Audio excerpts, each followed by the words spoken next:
My father cut me off that night for a single word disrespect. He froze my cards and my trust fund, smiling as if he had erased my existence with a snap of his fingers. But he forgot that the person kicked away from the table often learns how to buy the table itself. 6 months later, I walked into the boardroom with a buyout offer that ended his control for good.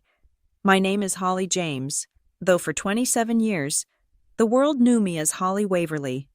I stood in the cracked asphalt of the executive parking lot, the soles of my shoes absorbing the biting chill of a damp November morning in Crown Falls, Illinois. The wind here always tasted like iron and wet concrete, a flavor that used to comfort me. It was the taste of industry, of legacy, of the empire my grandfather built from a single forge. Now, it just tasted like rejection. I looked up at the signage looming over the main entrance: Waverly Tool and Forge. The letters were steel, brushed to a matte finish, bolted into the red brick facade that had stood since 1952. I used to look at that building and see my future. I saw the office on the third floor where I analyzed supply chains. I saw the factory floor where I knew the shift supervisors by their first names. Today, I was looking at a fortress that had raised its drawbridge. I checked my watch. It was 6:45 in the morning. The first shift was just clocking in. I was not here to work. I was here to look at the wreckage of my life one last time before I started the long, humiliating process of rebuilding it from scrap. It had been 48 hours since the dinner. The memory did not drift in like a haze. It hit me with the violence of a car crash. I closed my eyes, and suddenly, I was back in the mahogany-paneled dining room of my father's estate. It was supposed to be a family dinner. That was the lie Graham Waverly told himself to feel human. In reality, every meal with my father was an informal board meeting where the mashed potatoes were served with a side of performance review. There were 8 of us at the table, my stepmother, terrified to make a sound that might interrupt him, my half-brother, who was too busy spending his allowance to care about the business, the CFO, who was practically a piece of furniture, and Caleb Knox. Caleb was the new addition. He was a restructuring consultant brought in from Chicago, a man who wore $3,000 suits and smiled like a shark that had just smelled blood in the water. He sat to my father's right, a position that used to be mine. My father was cutting into his steak, the knife screeching slightly against the china. That sound was the only thing audible in the room until he spoke. "The third quarter projections are soft," Graham said, not looking up. "We need to tighten the belt before the shareholder meeting in January. I am looking at the personnel overhead." I stiffened. I knew what that meant. I had seen the memos Caleb had been sliding across my father's desk for weeks. "We are already running lean, Dad," I said, keeping my voice level. "The floor is understaffed as it is. Overtime is up 20% because we haven't hired to replace the retirees." Graham stopped cutting. He did not look at me. He took a sip of his wine, a heavy Cabernet that cost more than most of our line workers made in a week. "Caleb suggests we cap the health savings match," Graham said. "It saves the company 4% on the bottom line immediately. It makes the EBITDA look very attractive for the refinancing package." I felt the heat rise in my cheeks. "That is their health care. Dad, we have guys on the floor who have been breathing metal dust for 30 years. You cut that match, and you are effectively cutting their pay during a period of high inflation. It is predatory." The room went dead silent. My stepmother lowered her fork. The CFO stared intently at the centerpiece. Graham finally looked at me. His eyes were the same shade of gray as the steel we manufactured, and just as hard. "Predatory," he repeated, tasting the word. "I am trying to save this company, and you call me predatory." "I am calling it short-sighted," I insisted, though my heart was hammering against my ribs. "You are stripping the assets that make this company run the people just to make a spreadsheet look pretty for a bank loan. It is bad business." Graham placed his knife and fork down with a deliberate, terrifying calmness. He wiped his mouth with a linen napkin and threw it onto the table. "You have become very comfortable, Holly," he said. His voice was not loud. It was a low rumble, the sound of a machine before it engages a gear. You sit in the office I gave you. You drive the car I leased for you. You live in the condo I pay for. And you sit at my table and question my judgment in front of a consultant I hired to save us from ruin. I am the VP of Operations, I said. It is my job to question bad strategy. It is your job to listen. Graham slammed his hand on the table. The silverware jumped. It is your job to learn, but you do not want to learn. You want to lecture. You think because you went to business school, you know more than the man who built the roof over your head. I think you are losing touch. I said. I should have stopped. I knew I should have stopped. But the injustice of it, the image of the workers I saw every day being squeezed so my father could boast about profit margins pushed me over the edge. You are listening to him. I pointed a trembling finger at Caleb. Instead of the people who actually build your product. Graham's face turned a dark shade of violet. He stood up. He was a tall man, imposing, taking up all the air in the room. Disrespect, he hissed. The word hung in the air like a guillotine blade. Excuse me, I asked. I said disrespect, Graham roared. That is all I get from you? Ungrateful, arrogant, disrespect. He turned to the CFO, who was shrinking into his chair. Cut her, Graham commanded. The CFO blinked. Sir. You heard me. Cut her access. Now. Tonight. Revoke her login. Deactivate her badge. Call it and tell them to wipe her remote access immediately. Dad, stop, I said, standing up. We can discuss this. There is nothing to discuss, Graham said, buttoning his jacket as if the dinner was formally over. You think you are so smart? You think you can run things better? Let us see how you run your own life without the Waverly cushion under you. He pointed a finger at my face. From this moment, you are not a Waverly. You are an employee who was terminated for insubordination, and you are a daughter who has been disowned for disrespect. I looked around the table. My stepmother looked away. My brother was checking his phone under the table, oblivious or indifferent. And then I looked at Caleb Knox. He was not looking away. He was watching me with a faint, amused smile. He took a sip of water, his eyes locking with mine. It was a look of pure triumph. He had known exactly which buttons to push to make Graham explode. He had orchestrated this.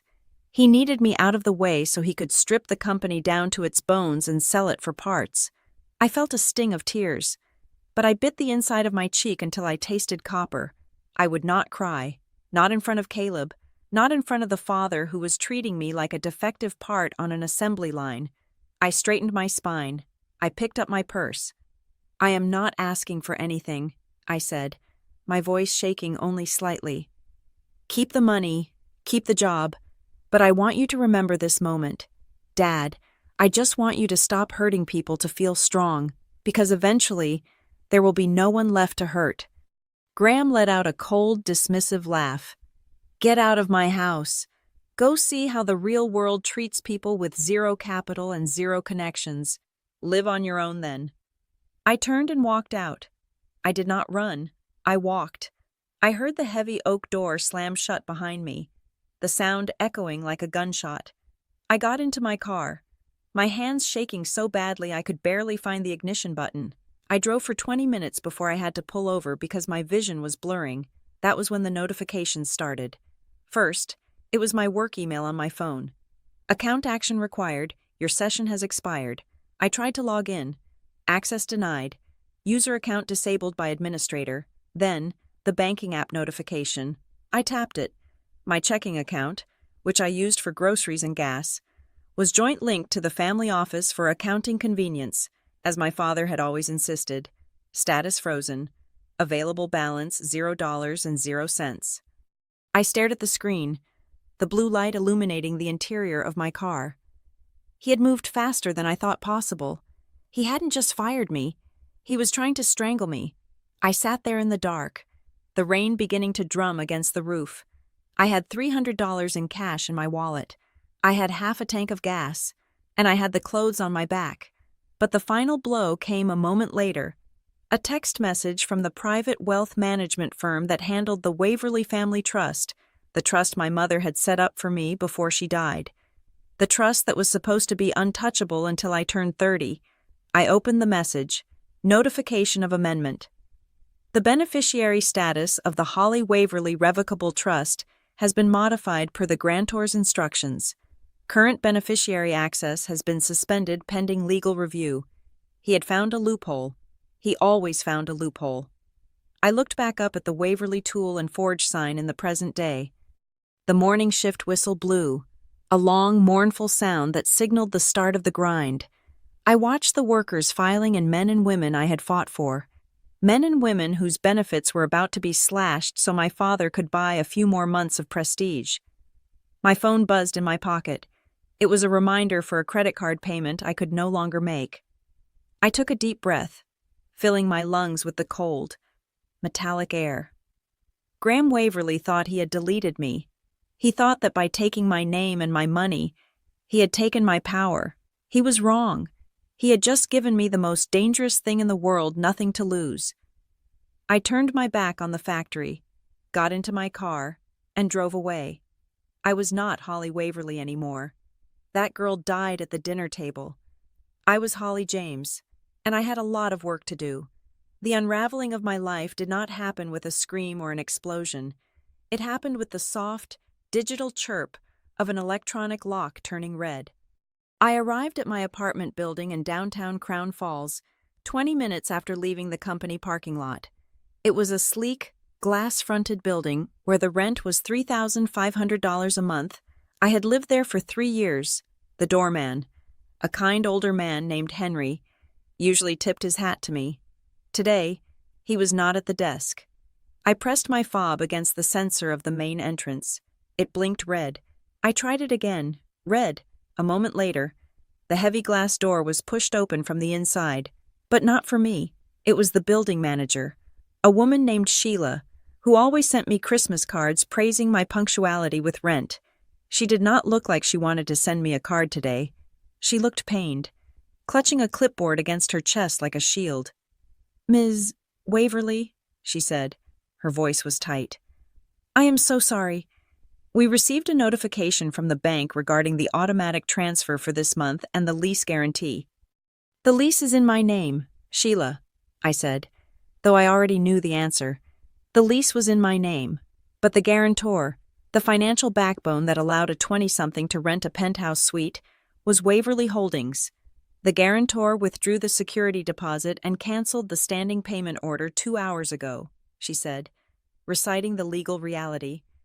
"Under the terms of your lease, without a valid guarantor or 6 months of rent paid in advance, we have to initiate a lockout. The system does it automatically. 6 months of rent. That was $21,000. I had $300 in my wallet." "How long do I have?" I asked. "Technically, the lock is already engaged," she said, looking down at her shoes. "But I can give you a 48-hour maintenance pass. You can get your things. After that, we have to list the unit." 48 hours. That was how long it took to erase a lifestyle. The next 2 days were a blur of cardboard and packing tape.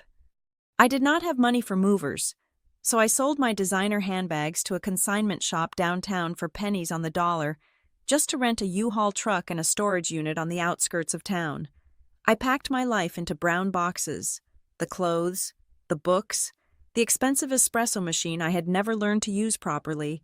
Every time I took a break, I picked up my phone, I dialed my father's personal cell. It rang 4 times, then clicked to voicemail. "You have reached Graham Waverly. Leave a message." "Dad," I said into the receiver, sitting on the floor of an empty living room. "I am not calling to beg. I just want to know if this is really how you want to do this. You are not just hurting me.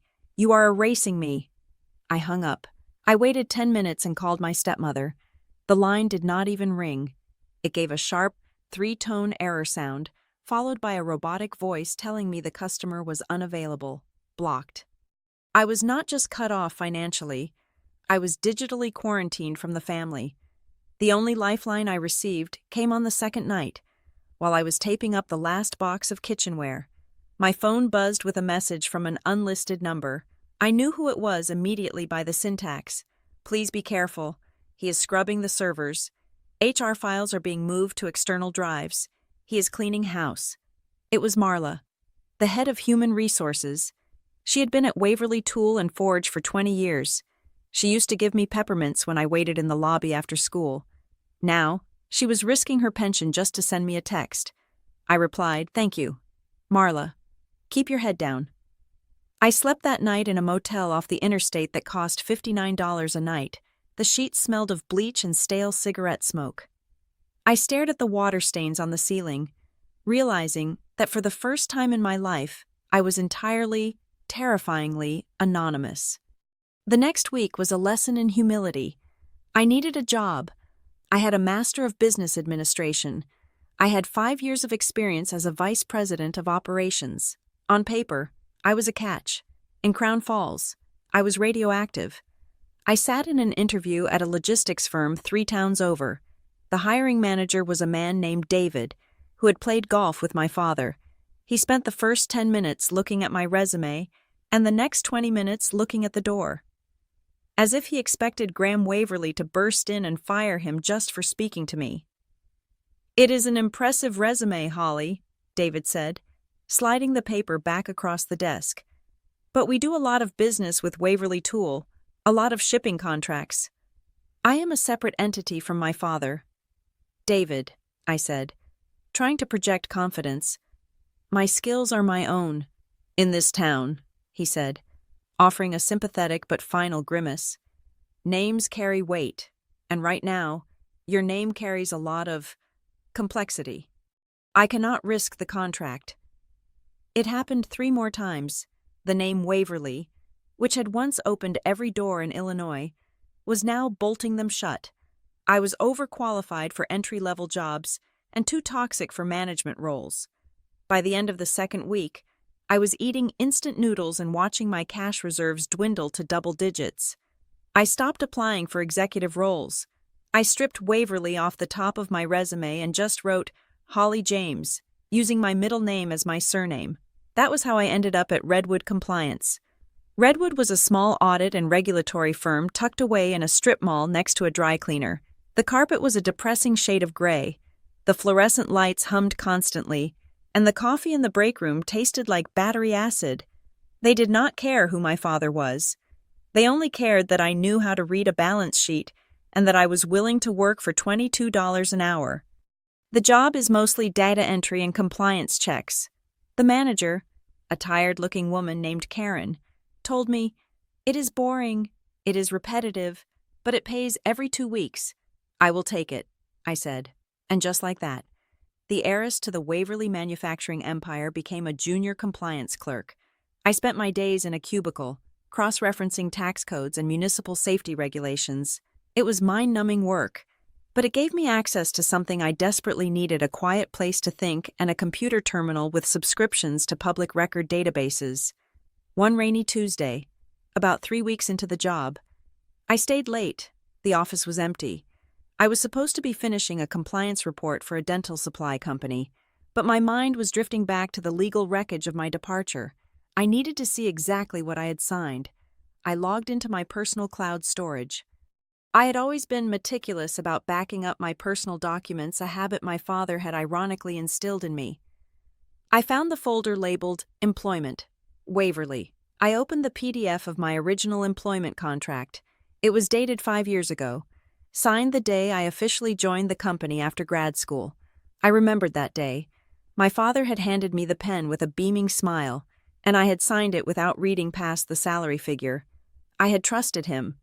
I scrolled through the legalese, standard non-compete clauses, confidentiality agreements, intellectual property assignments. It all looked standard. Then I reached the addendums. There was a section on the last page, buried under a paragraph about stock options.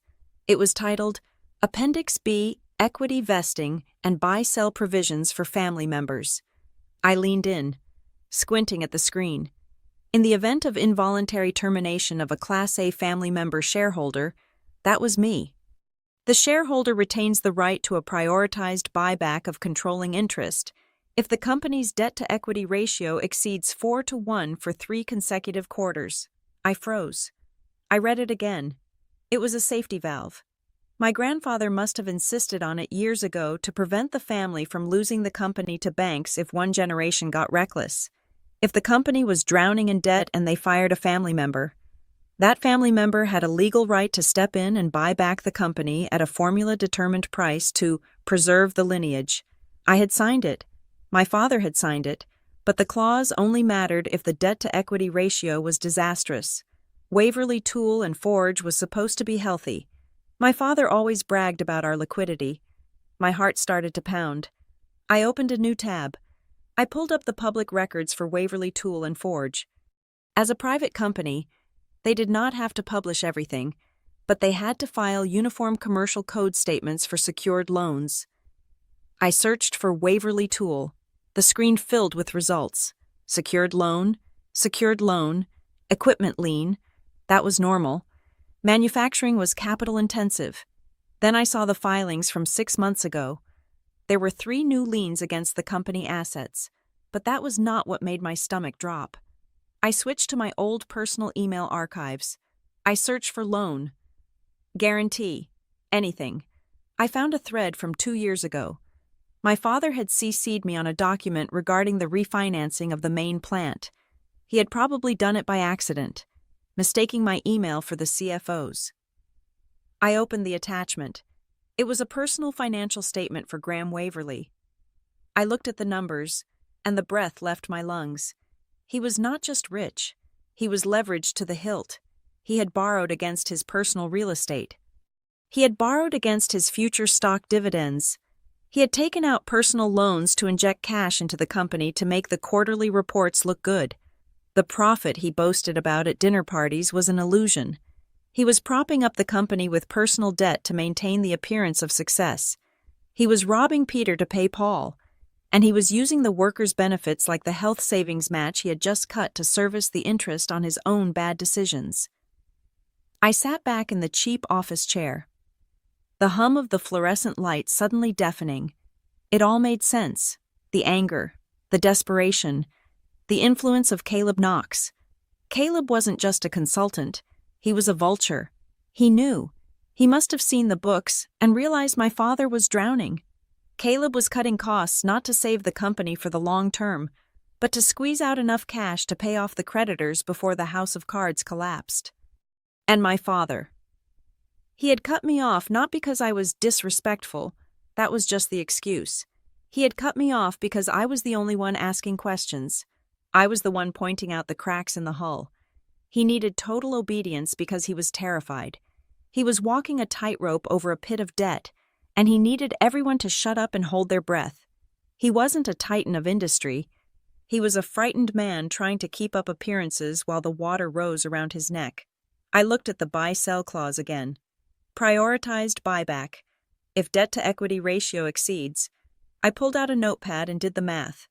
Based on the liens I saw and the revenue drop he had admitted to at dinner, the ratio was climbing. He was close. He was so incredibly close to the trigger point. I stared at the screen until my eyes burned. For the last 2 weeks, I had been mourning the loss of a father. I had been waiting for him to call, to apologize, to tell me it was a mistake. I had wanted him to say he loved me more than his pride, but looking at those numbers, I realized something cold and hard. He didn't own the table anymore. The bank did. I closed the laptop. I picked up my purse. I walked out of Redwood Compliance into the cool night air. The rain had stopped. The streetlights reflected in the puddles on the asphalt. I did not feel like crying anymore. The knot of grief in my chest began to loosen, replaced by a cold, sharp clarity. I did not need their apology. Apologies were words, and words were cheap. My father had taught me that. I needed to stop them. I needed to wait. I needed to watch.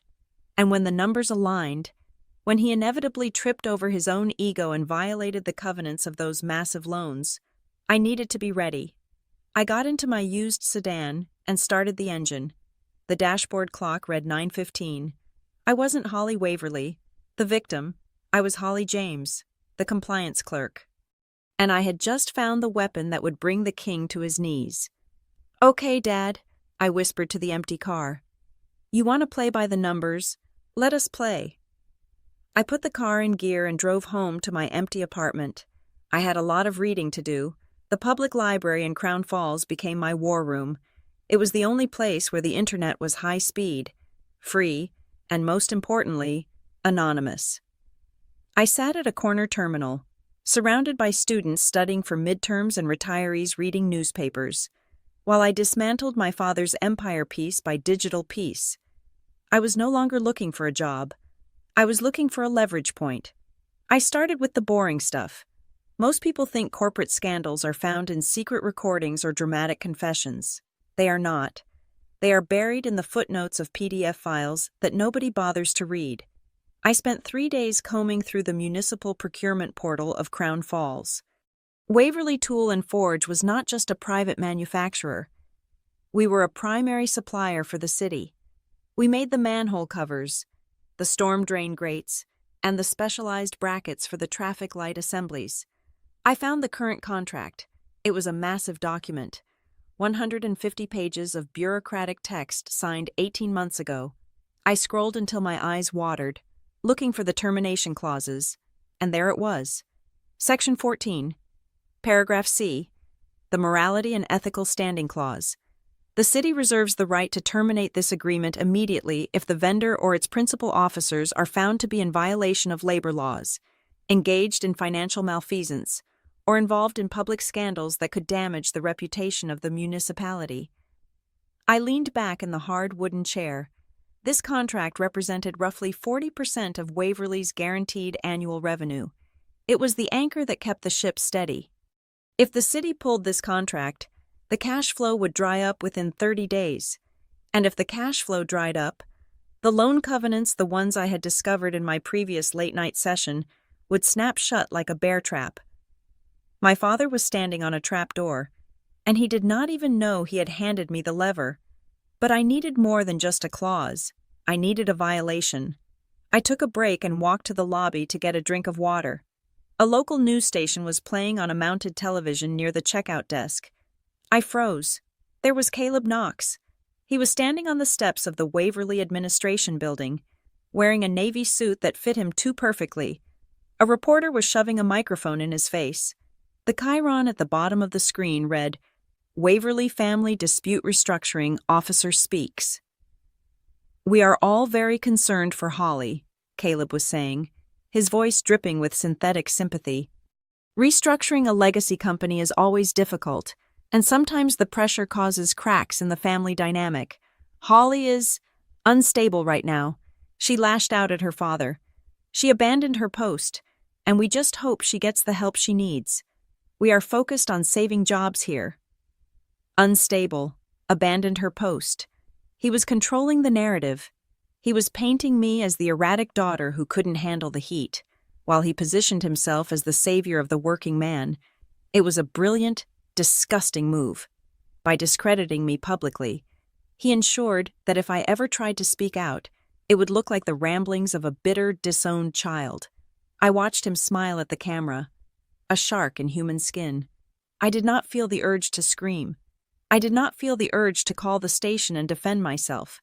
That is what the old Holly would have done. The new Holly just took a sip of lukewarm water and memorized the time of the broadcast. He wanted a villain fine.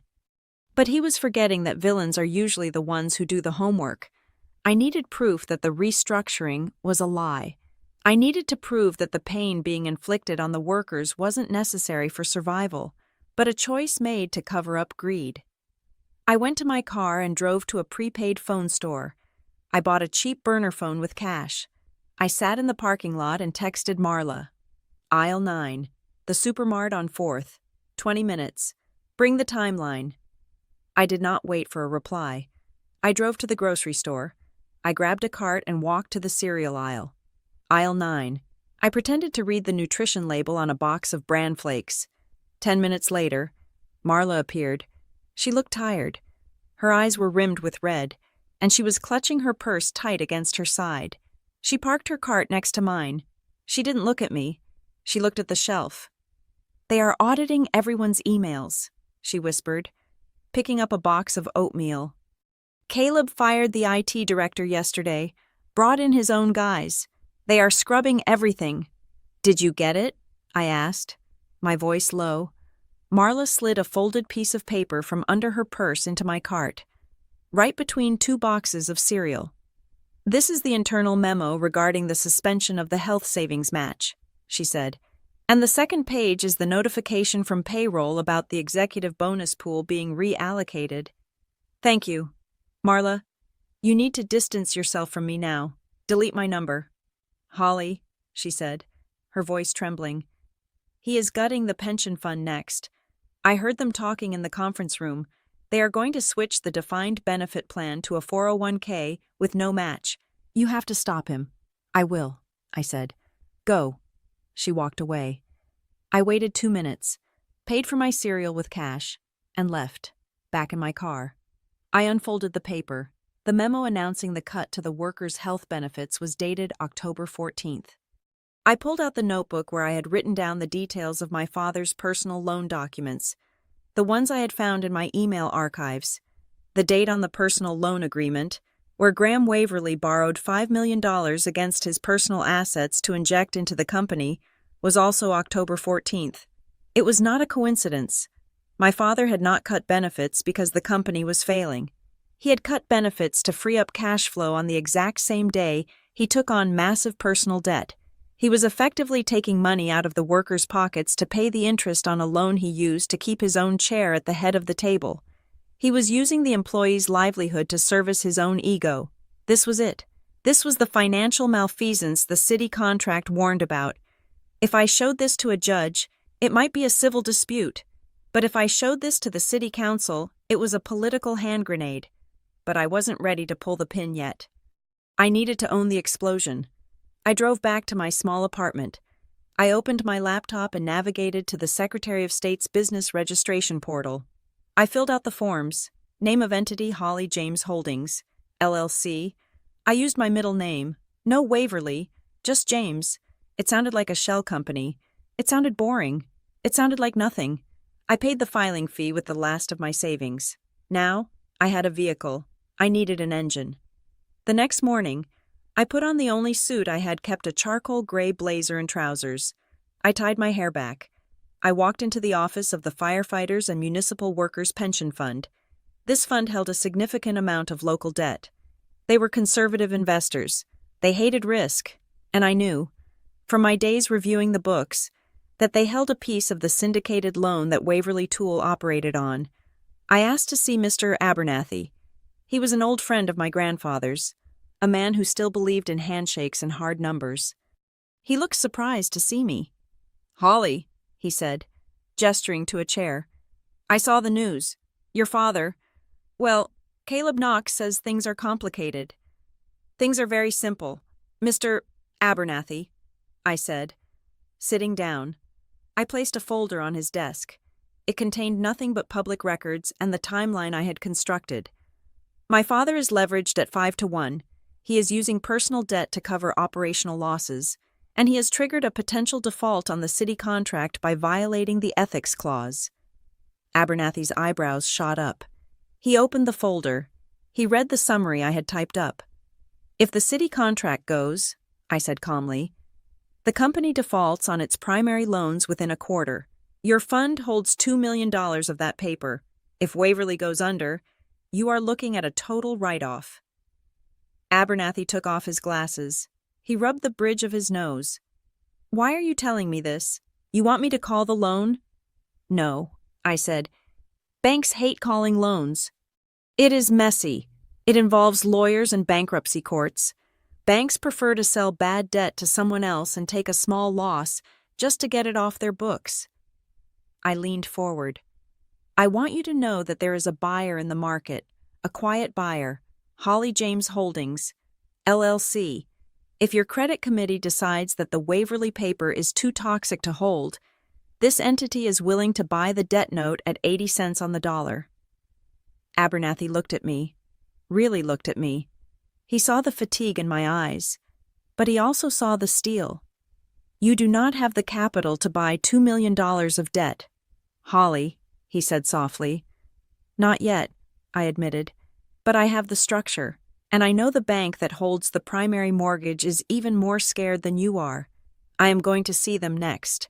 If I get the primary holder to agree to a transfer of rights, the smaller holders like you will follow. You are betting against your own inheritance, he said. There is no inheritance left. Mr. Abernathy, there is only a carcass that Caleb Knox is picking clean. I am trying to buy the bones so I can rebuild the body. Abernathy looked down at the papers again. He saw the risk. He saw the inevitable crash. If you can secure the financing, he said slowly, I will recommend to the committee that we offload the asset. We have a fiduciary duty to our pensioners. We cannot hold on to a sinking ship just for old times' sake. Thank you, I said. I walked out of his office. My heart was hammering, but my hands were steady. I went to the nearest bank branch not to withdraw money, but to deposit a check from Redwood Compliance for $800. I stood in line, looking at the people around me. They were buying groceries, paying bills, worrying about gas prices. I was done worrying. I wasn't buying a new apartment. I wasn't buying a car. I wasn't buying clothes to replace the ones I had lost. I was buying paper. I was buying debt. I was buying the invisible chains that bound my father to his throne. I took the deposit slip. I looked at the balance. It was small, but it was the seed. I had the LLC. I had the knowledge of the breach. And now, I had the first crack in the wall of their financial defense. I walked out into the sunlight. For the first time in weeks, the air didn't taste like iron. It tasted like opportunity. My father had 6 months to run his game. I just needed one day to end it. The summons arrived exactly 6 weeks, 2 days, and 4 hours after I had been exiled from the family kingdom. It did not come via a text message or a phone call. It arrived in the form of a heavy, cream-colored envelope delivered by a courier service to my mailbox at the Redwood Compliance Office. The return address was embossed, the office of Graham Waverly. My hands did not shake as I opened it. 6 weeks ago, I would have torn it open with a desperate hope that my father had come to his senses. I would have looked for an apology. I would have looked for love. But the Holly who worked in a cubicle under fluorescent lights, the Holly who ate peanut butter sandwiches for dinner and spent her nights decoding municipal bond covenants, was not looking for love. I was looking for a signature. The letter was brief. It was an invitation to a family mediation at the estate. The language was carefully constructed to sound benevolent, using words like reconciliation, path forward, and closure. I knew exactly what it was. It was not a peace treaty. It was a surrender ceremony. I drove my used sedan up the winding driveway of the Waverly estate on a Tuesday evening. The landscaping was impeccable, the hedges trimmed to geometric perfection. The house looked like a castle made of brick and ivy, glowing warmly against the twilight. It was a beautiful lie. Inside, the foundation was rotting, eating itself alive with debt to keep the exterior looking exactly like this. I parked my car next to Caleb Knox's Porsche. The juxtaposition made me smile a grim, tight expression that didn't reach my eyes. The housekeeper, Mrs. Higgins, opened the door. She looked at me with sad, watery eyes and whispered that they were waiting in the library. I wanted to hug her, to tell her that I was going to save her pension fund, but I just nodded and walked past her. The library was my father's sanctuary.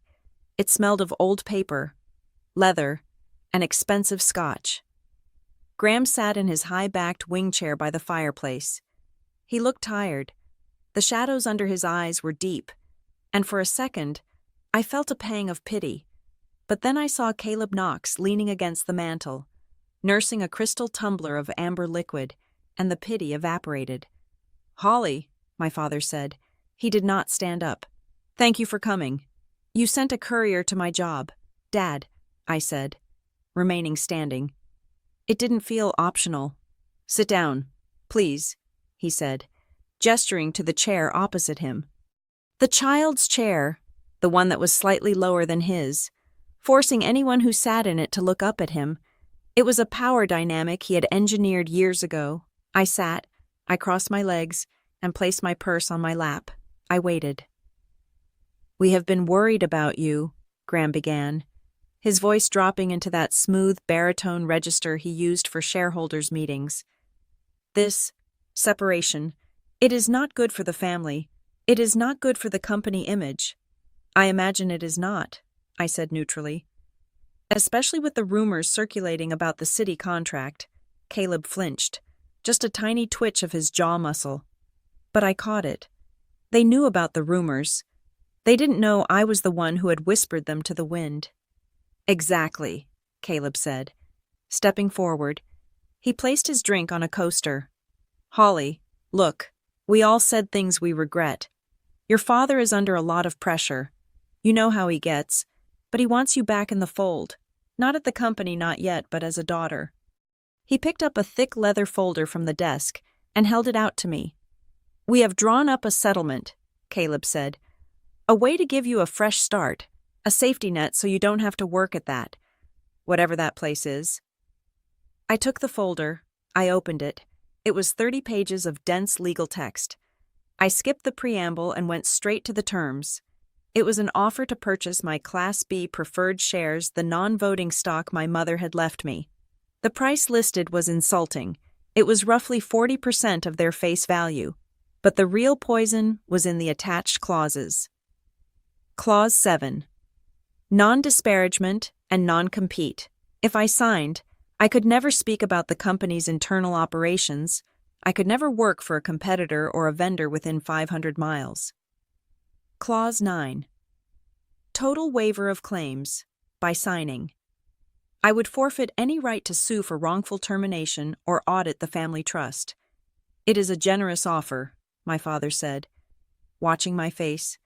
Enough to buy a nice house, start a small business, a boutique, maybe something manageable.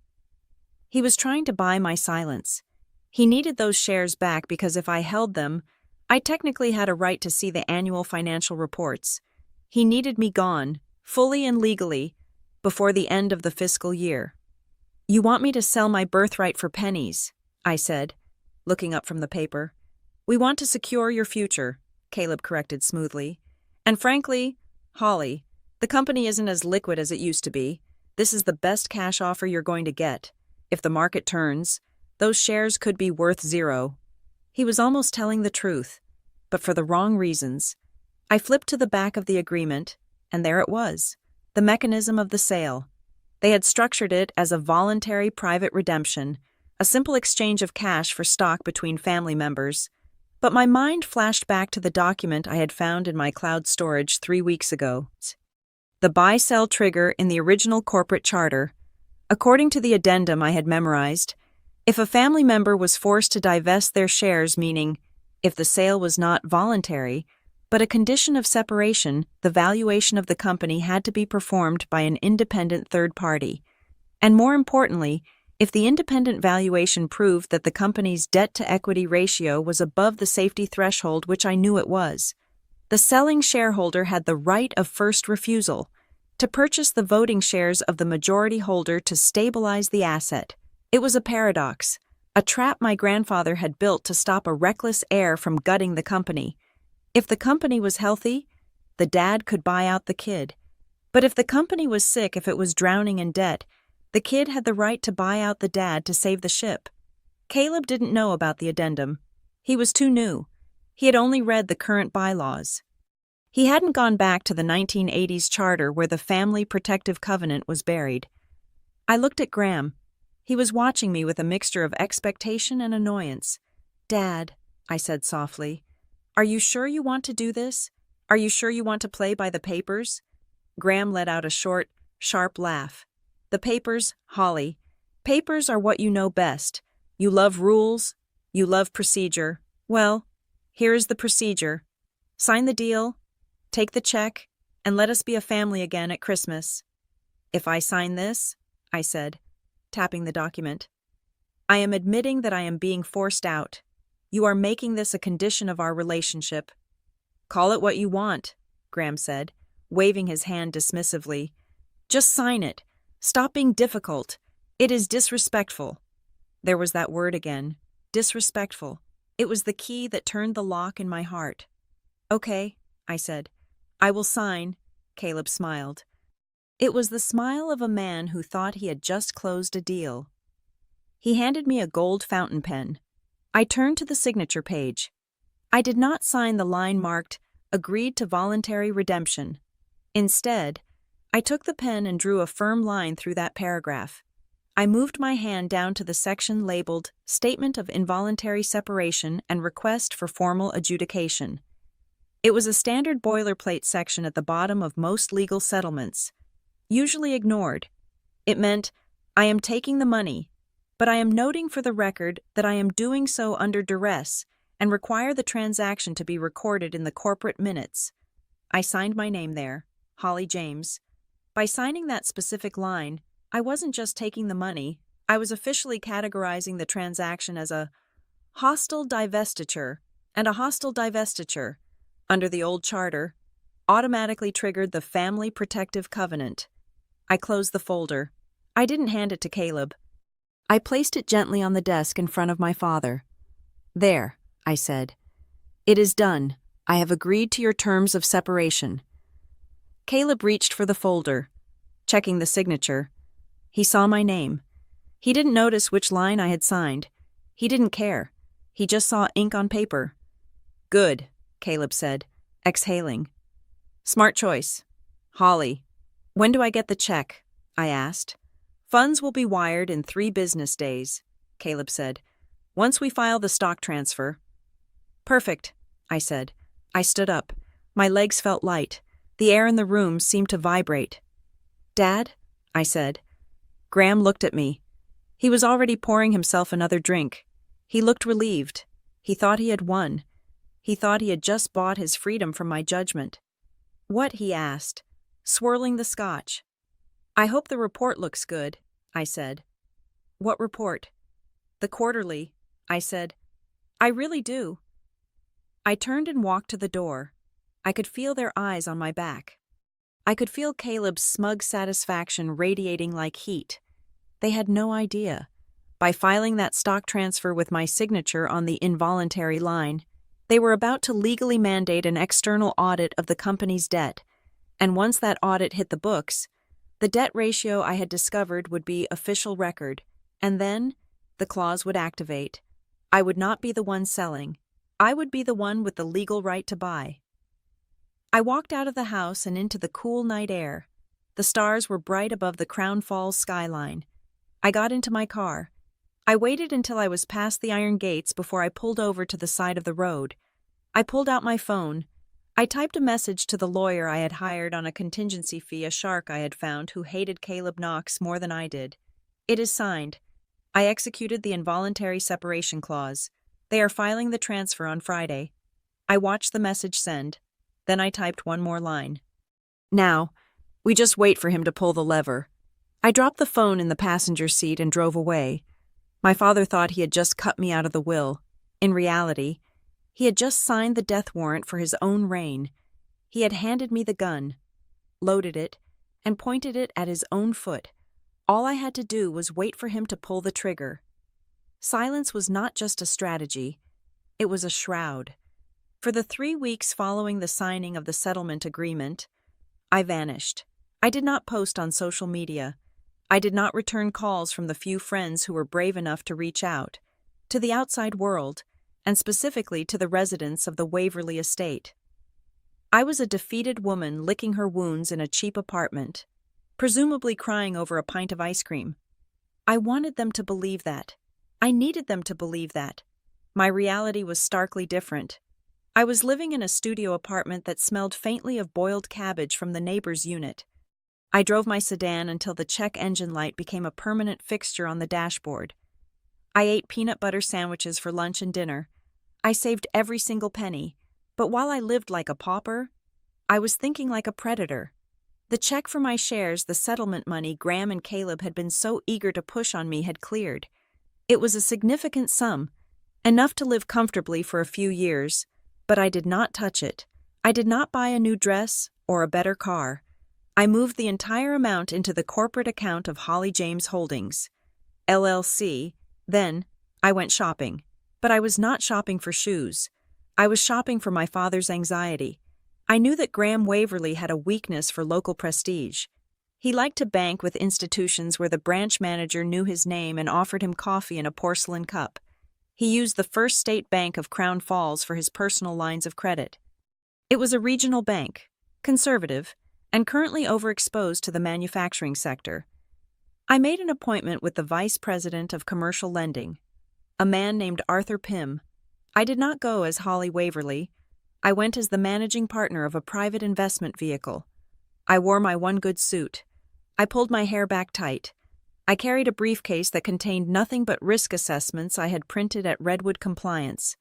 Arthur Pym looked tired.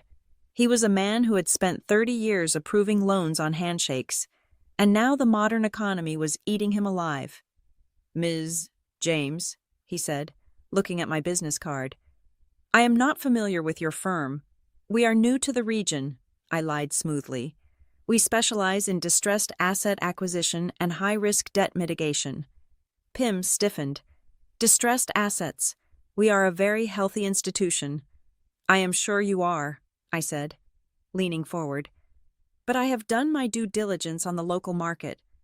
I know you hold a significant portion of the personal debt for several high-net-worth individuals in the manufacturing sector, specifically, unsecured personal lines of credit that are being used to float operating costs." I did not say Graham's name. I did not have to. Pym's eyes flickered. He knew exactly who I was talking about. "We do not discuss client portfolios," he said, his voice tight. "Of course not," I said. "But let us speak hypothetically.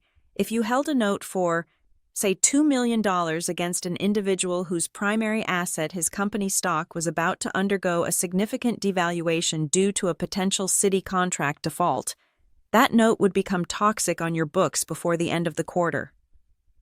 Pym went pale. The rumors about the city contract were spreading faster than I thought. "Hypothetically," I continued, "if an investor were willing to purchase a tranche of that debt, let us say $500,000 of the riskiest unsecured portion at face value, effectively removing that risk from your balance sheet today, would you be interested?" Pym looked at me. He was doing the mental math. If Graham went under, the bank would lose everything. If he sold a piece of the debt to me now, he guaranteed a return on at least a portion of it.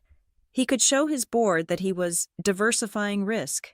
"Why would you want to buy bad paper?" he asked suspiciously. "I like the yield," I said, keeping my face blank. "And I believe in the long-term recovery of American manufacturing.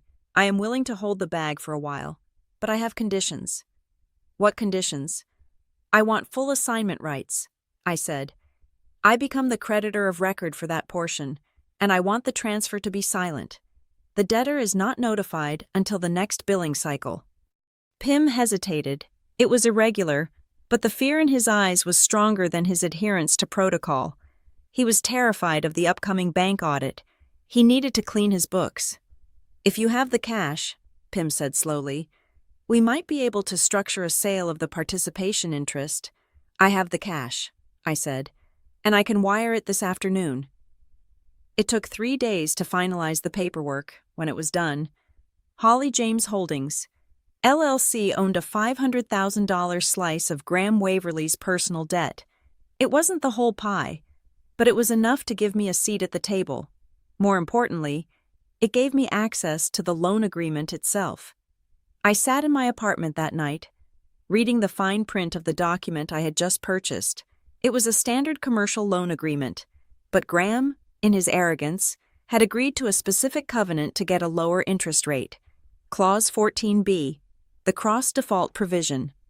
In the event that the borrower fails to maintain a personal debt-to-income ratio of less than 40%, or if any other obligation of the borrower exceeding $100,000 is declared in default, this loan shall be immediately due and payable in full.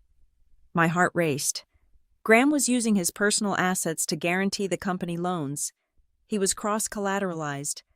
If I could prove he was in default on one thing, I could trigger a domino effect that would make everything due at once. But I needed to be sure. I needed to see the whole picture. I went back to work at Redwood Compliance. My job there was mundane checking boxes on forms, but it gave me access to the LexisNexis risk management database. It was a tool used by auditors to check the creditworthiness of vendors. I stayed late every night. I told my boss I was just catching up on filing. In reality, I was building a map. I mapped every loan, every lien, every credit line attached to the name Waverly. And that was when I saw it. A blip, a tremor in the web. Caleb Knox was moving money. I saw a series of inquiries on the credit report for Waverly Tool and Forge. They were from high-risk lenders, the kind of places that charged 20% interest and broke your kneecaps if you missed a payment. Predatory mezzanine financing. Caleb was trying to plug the holes. He was borrowing from Peter to pay Paul, and then borrowing from Lucifer to pay Peter. But then, something strange happened. I was monitoring the logs when I saw a query from Caleb's office. He was looking at the creditor list. He had noticed that First State Bank had sold a piece of the debt. He did not know who bought it. The bank had listed the buyer simply as HJH, LLC. I imagined Caleb sitting in my father's office, staring at that acronym, HJH. It could mean anything. Harold Jones Holdings, Heavy Jupiter Hedge. He started making calls. I knew this because I saw the inquiries ripple out. He was calling other banks, asking if anyone else was selling Waverly paper. He was getting paranoid. He smelled a rat, but he couldn't find the tail. "Who are you?" I whispered to the screen, imagining him sweating in his $3,000 suit. "Come on, Caleb. You are the genius. Figure it out." He couldn't, because to him, I was irrelevant. I was the emotional daughter who had taken her settlement money and run away to cry. The idea that I was the one buying the debt was so far outside his worldview that it didn't even register as a possibility. But I needed one more piece of ammunition. The cross-default provision required a trigger. I needed Graham to miss a payment, or to violate a ratio. I looked at the calendar. It was almost the end of the quarter. The company needed to submit its compliance certificate to the primary lender. This certificate stated that the company was meeting all its financial ratios. If Graham signed that certificate and the numbers were fake, it was fraud. If he signed it and the numbers were real, he would be in default because the company was bleeding cash. It was a catch-22, and I knew exactly how to tighten the noose. I used my access at Redwood to pull the property tax records for the factory. Graham had deferred the property taxes. It was a small thing, a way to save cash flow. He hadn't paid the county tax bill for 6 months. I smiled. Unpaid taxes were a technical default under the loan agreement I now owned a piece of. It was small, it was petty, it was perfect. I drafted a formal letter, not as Holly, but as the legal representative of HJH LLC. To Mr. Graham Waverly. Reference Loan Agreement 4922B. Notice of Covenant Violation. It has come to our attention that there is an outstanding tax lien against the collateralized property located at 400 Industrial Way. Under Section 14B of your loan agreement, failure to keep all collateral free of encumbrances constitutes an event of default. You have 10 days to cure this default. Failure to do so will result in the immediate acceleration of the full principal amount. I did not send it yet. I printed it. I held the paper in my hand. It weighed nothing, but it felt heavier than a sledgehammer. This was not just a letter. It was a deadline. My father had spent my entire life using deadlines to control me. Be home by 10. Graduate by 22. Get promoted by 25. He used time as a weapon. He squeezed people until they popped. Now, I held the stopwatch. I put the letter in a plain envelope. I did not mail it. I wanted to deliver it when the moment was right. I walked to the window of my apartment. Outside, the city of Crown Falls was sleeping. The factory was running the night shift. I could see the faint orange glow of the sodium lights in the distance. I wasn't just buying debt anymore. I was buying his panic. The phone rang. I stared at it. It was late, almost 11 at night. The number was blocked. I picked it up. "Hello?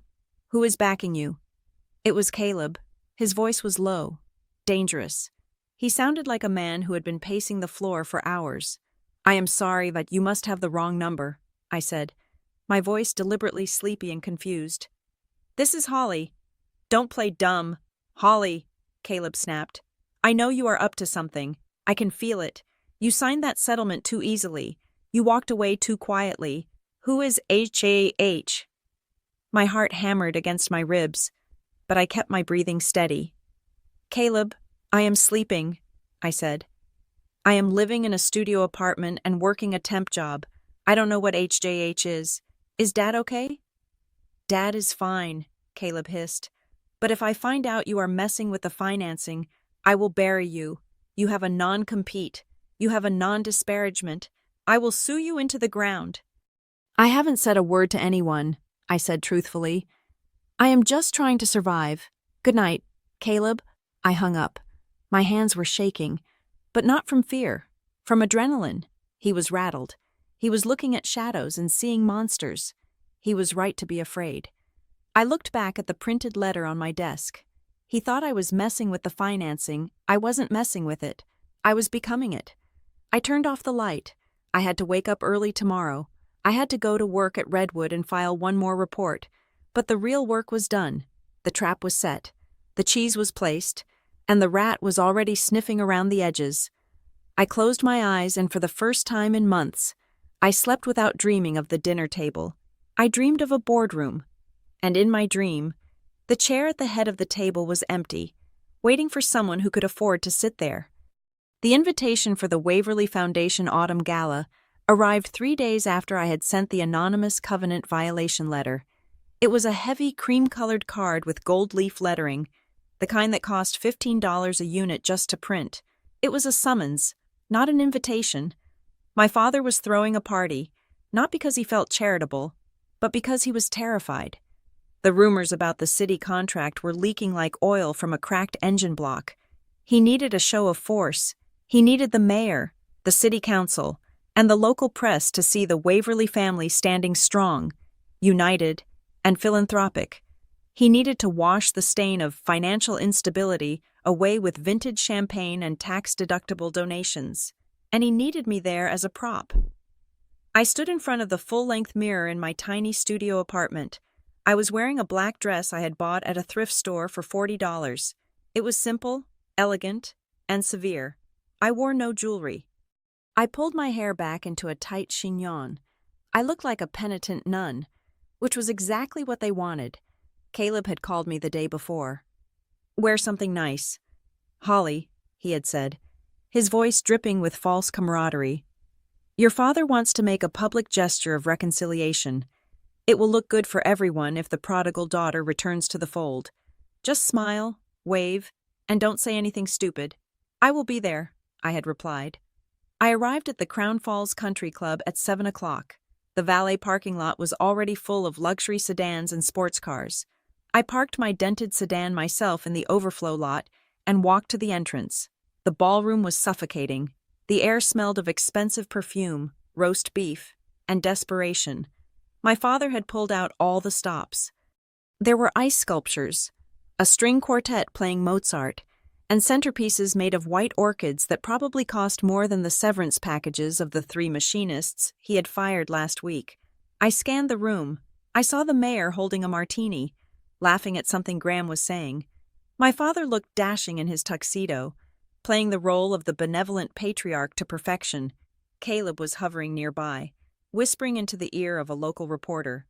I walked to the check-in table. The girl with the clipboard ran her finger down the list. "Oh, Ms. Waverly," she said, her smile faltering slightly.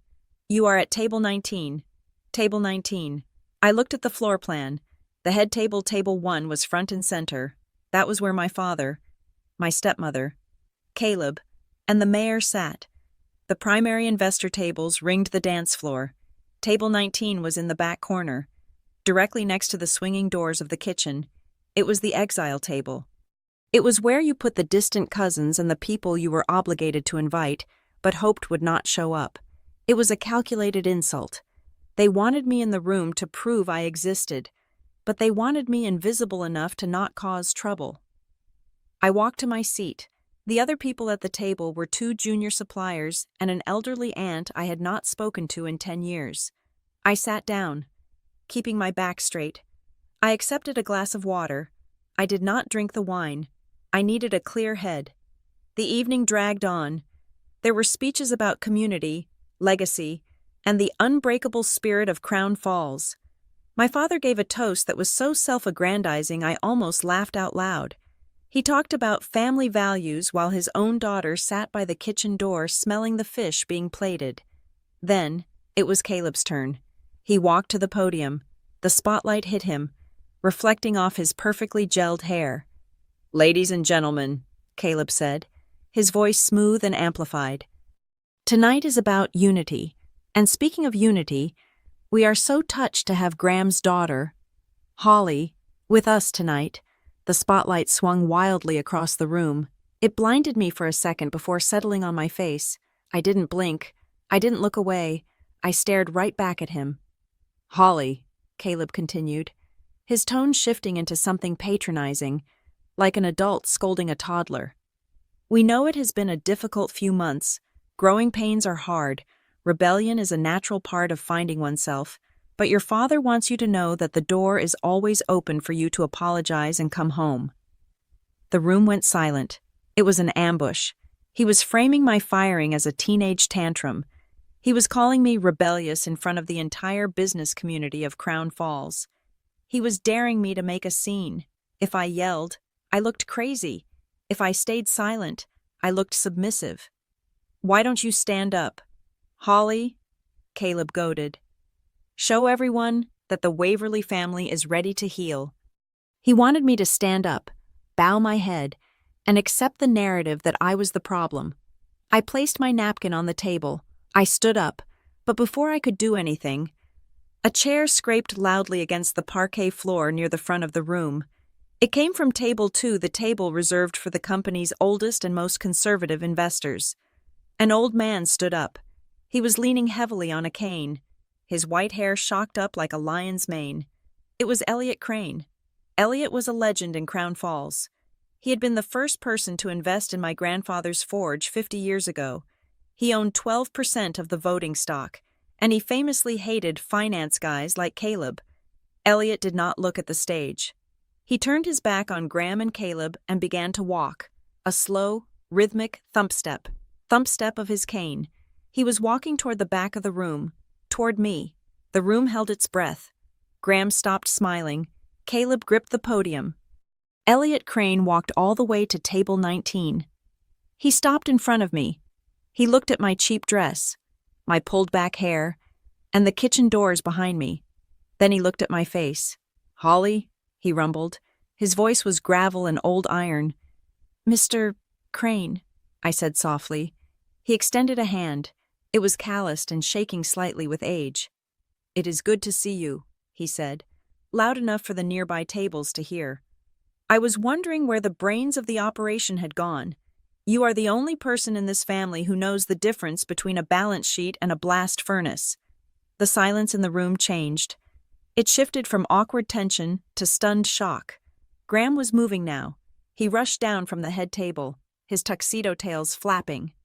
"Elliot," Graham called out, his laugh brittle and nervous. "Elliot, you must be confused. The VIP bar is open in the lounge. Let me walk you there. Holly is just sorting some things out." Graham tried to take Elliot's arm. Elliot snatched his arm away. He looked at my father with pure disgust. "I am not confused, Graham," Elliot snapped. "I am bored. I am bored of listening to your consultant talk about synergy. I came over here because I wanted to hear what Holly has to say." He turned back to me. "What do you have to say?" "Holly, you have been quiet for months. Why?" Graham's eyes widened. He looked at me, and for the first time, I saw genuine fear. He knew I knew things, but he didn't think I would dare say them here. Caleb was shouting into the microphone now, trying to regain control. "If everyone could please take their seats, the dessert course is being served." Nobody moved. Every eye in the room was on table 19. I looked at Elliot. I looked at my father. I did not need a microphone. I had projected my voice over the roar of stamping machines on the factory floor for 5 years. I knew how to pitch my voice so it carried.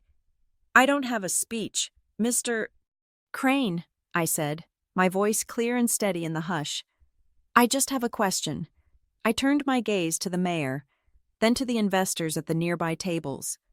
"If this company is as strong as my father says," I said, "and if we care so much about corporate ethics tonight, Then perhaps someone should ask why the employee health benefits were cut on October 14th.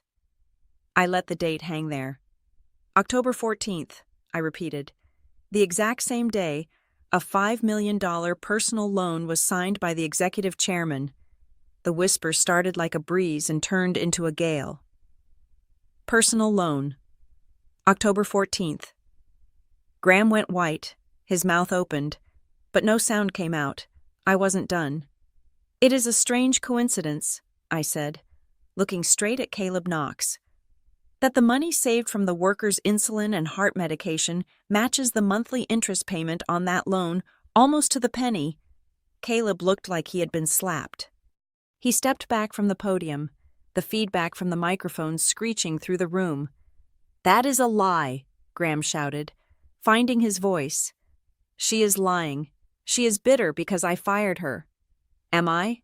I asked. I didn't shout. I didn't have to. "Check the dates.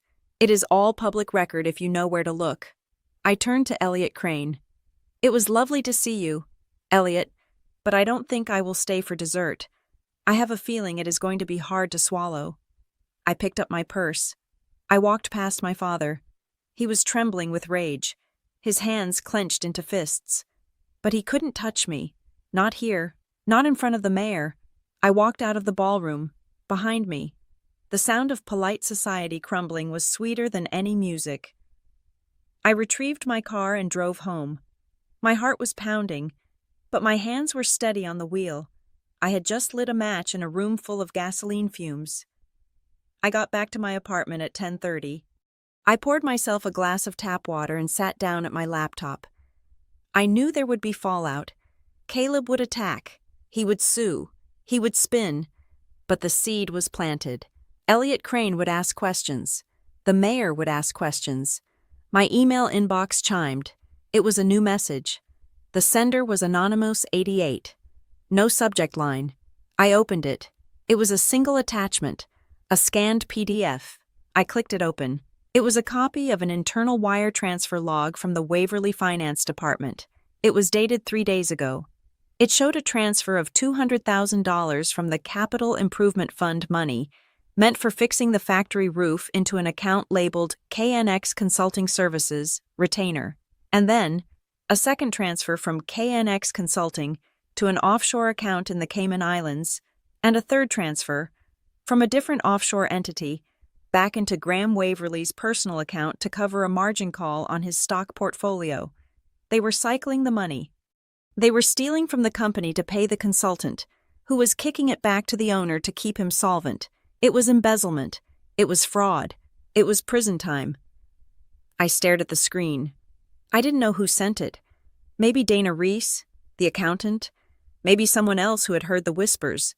It didn't matter. Caleb had looked at me at the gala and realized I had the timeline.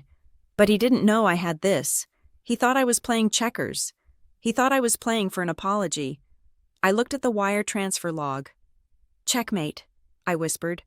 I saved the file to 3 different encrypted drives. I printed a copy and taped it under my mattress. The gala was over. The party had ended. Now, the demolition began. The meet was set for 3 in the morning at a 24-hour laundromat on the edge of town. It was the kind of place that smelled of fabric softener and despair, where the fluorescent lights flickered with a rhythmic, headache-inducing buzz. I sat on a plastic bench, watching a load of towels tumble in dryer number 4. I did not have any laundry. I just had a burning need to know who Anonymous88 was. At 3:10, the glass door pushed open. It wasn't a corporate spy. It wasn't a rival executive. It was Dana Reese. Dana was a junior accountant at Waverly Tool. She was 24, fresh out of college, and looked like she hadn't slept in a week. She was wearing a hoodie pulled up over her head, and her hands were shaking so badly she could barely hold her car keys. "Holly," she whispered, looking around at the empty rows of washing machines. "Oh my God, I shouldn't be here." "It is okay, Dinah," I said, keeping my voice low and calm. "You are safe.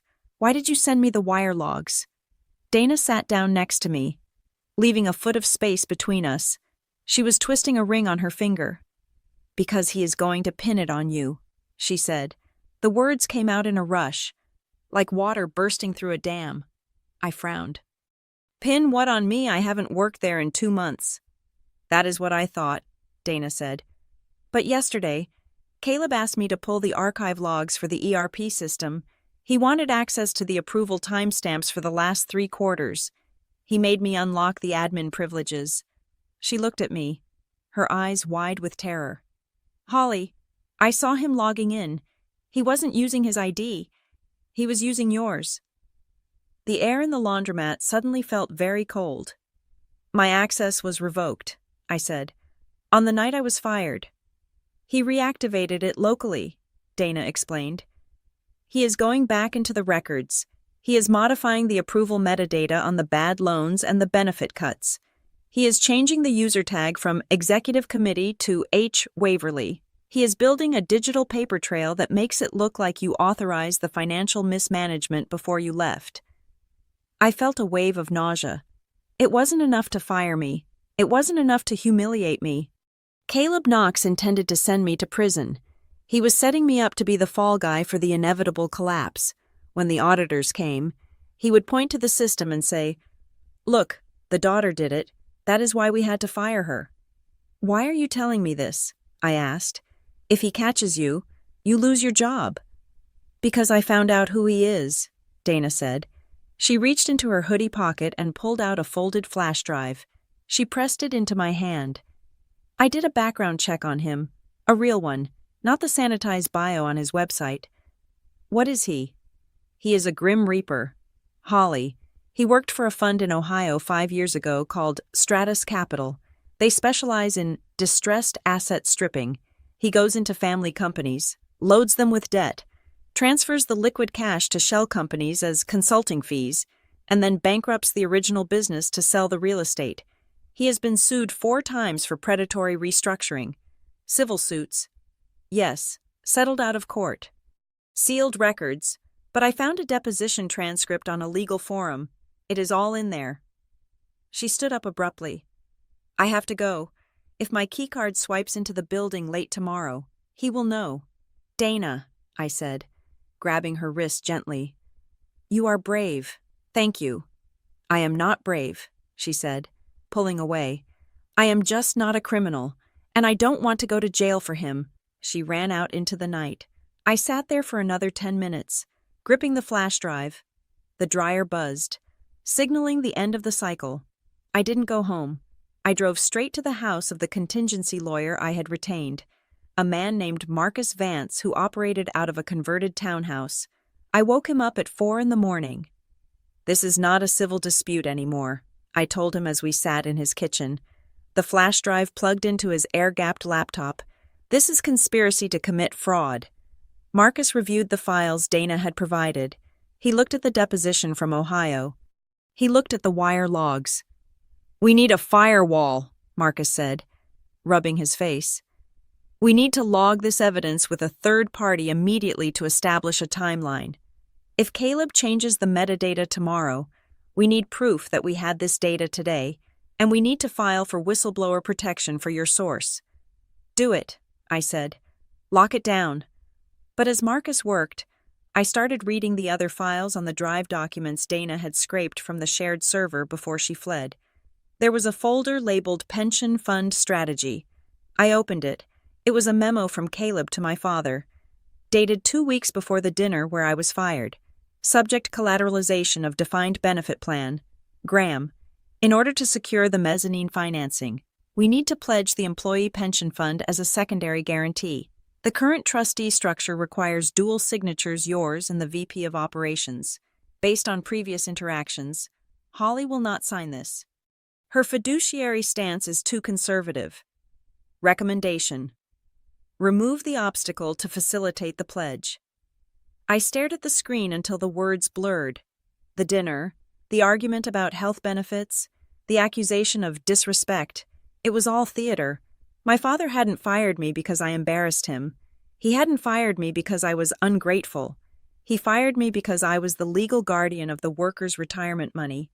As long as I was the vice president of operations, my signature was required to use that money as collateral for his loans.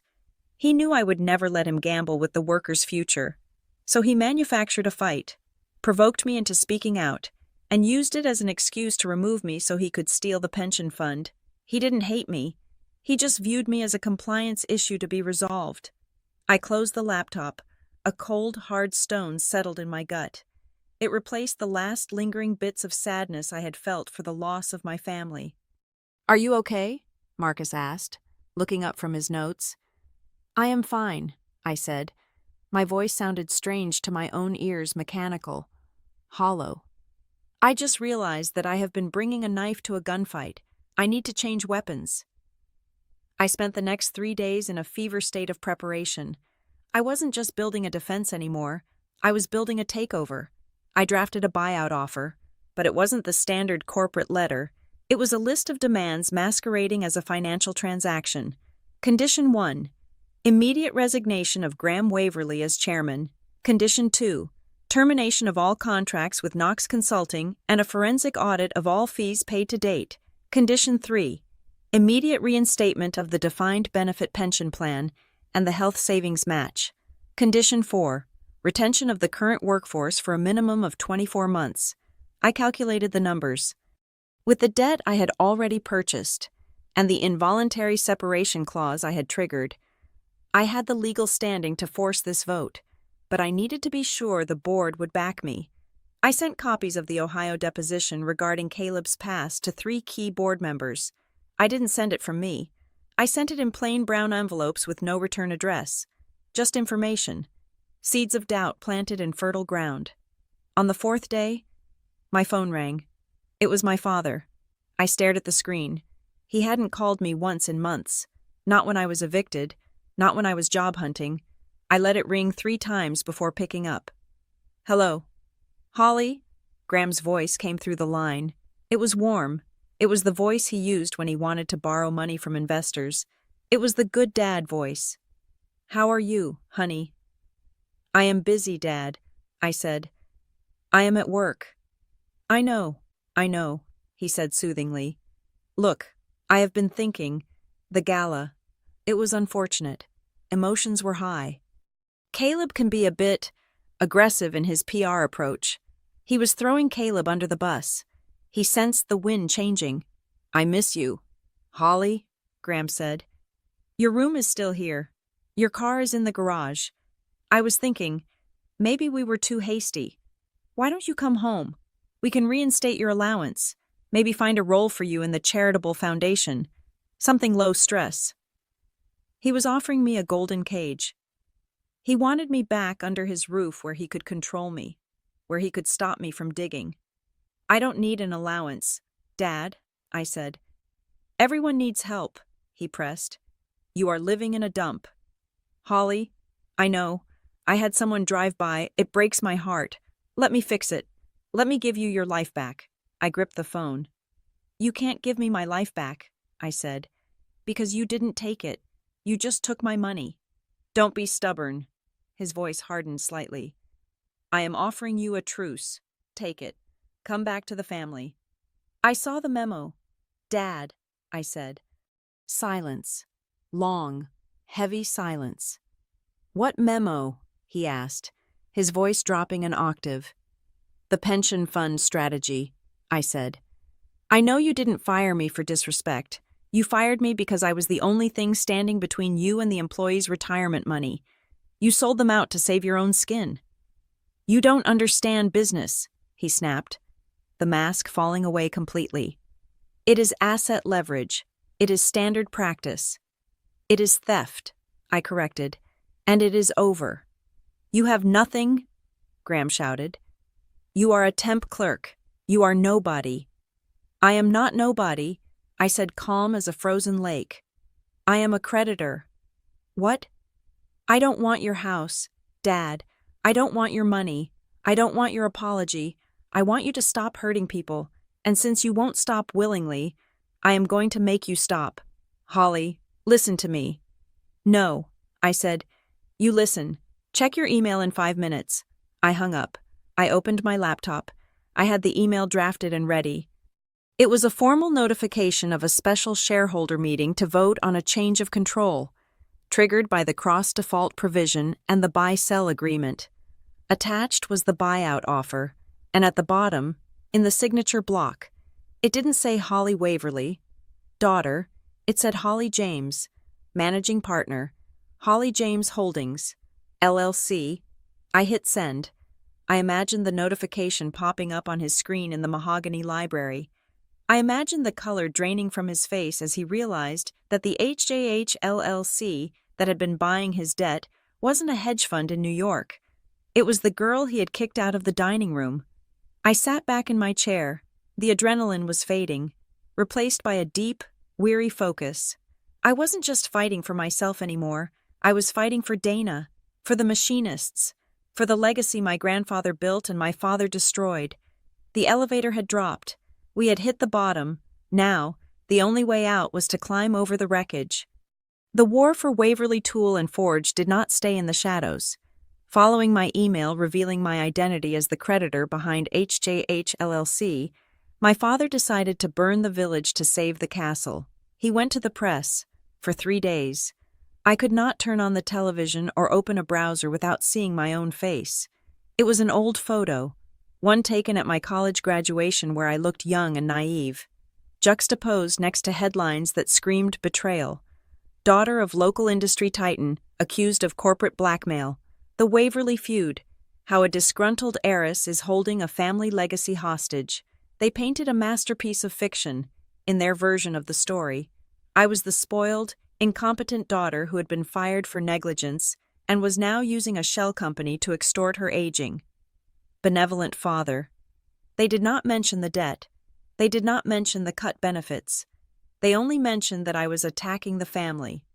I sat in my lawyer's office, watching a clip of Caleb Knox on the local morning news. It is tragic, really, Caleb was saying, shaking his head with practiced sorrow. Graham has given her everything, and now she is threatening to bankrupt the company just to get a payout. We are calling it what it is, financial patricide. Marcus, my lawyer, paused the video. They are trying to goad you. Holly, they want you to sue for libel. If you sue, you open yourself up to discovery, and they will drag the process out for 2 years while they drain the company accounts. I know, I said. I was drinking coffee that had gone cold an hour ago. They want me to get emotional. They want me to scream. What do you want to do? I want to finish the game, I said. The next move came from them, exactly as I had predicted. Caleb, in his arrogance, convinced my father that the only way to stop me was to cut my legs off completely. They sent a legal notice invoking the bad faith actor clause of the corporate bylaws. It was a nuclear option. It stated that because I was acting against the interests of the company, the board had the right to forcefully liquidate any remaining residual claims I had to the family trust or future dividends. Basically, they were trying to erase my name from the history books. But Caleb had made a fatal error. He was playing by the rules of modern corporate rating. He had forgotten the rules of the founder, my grandfather. The meeting was called for a Thursday morning. It was not a public shareholder meeting.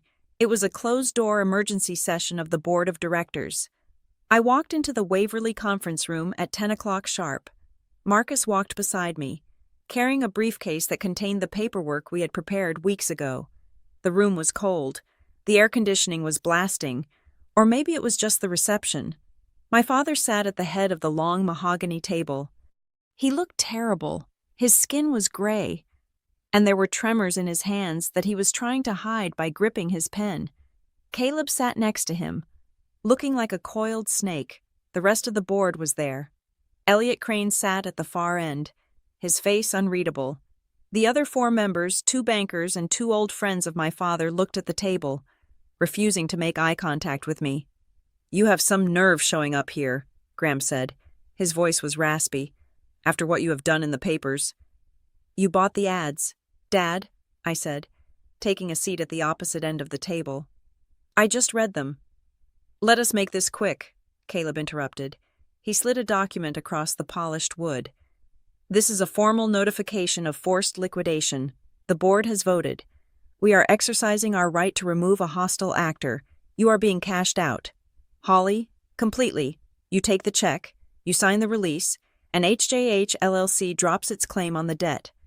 If you don't, we sue you for tortious interference and corporate espionage.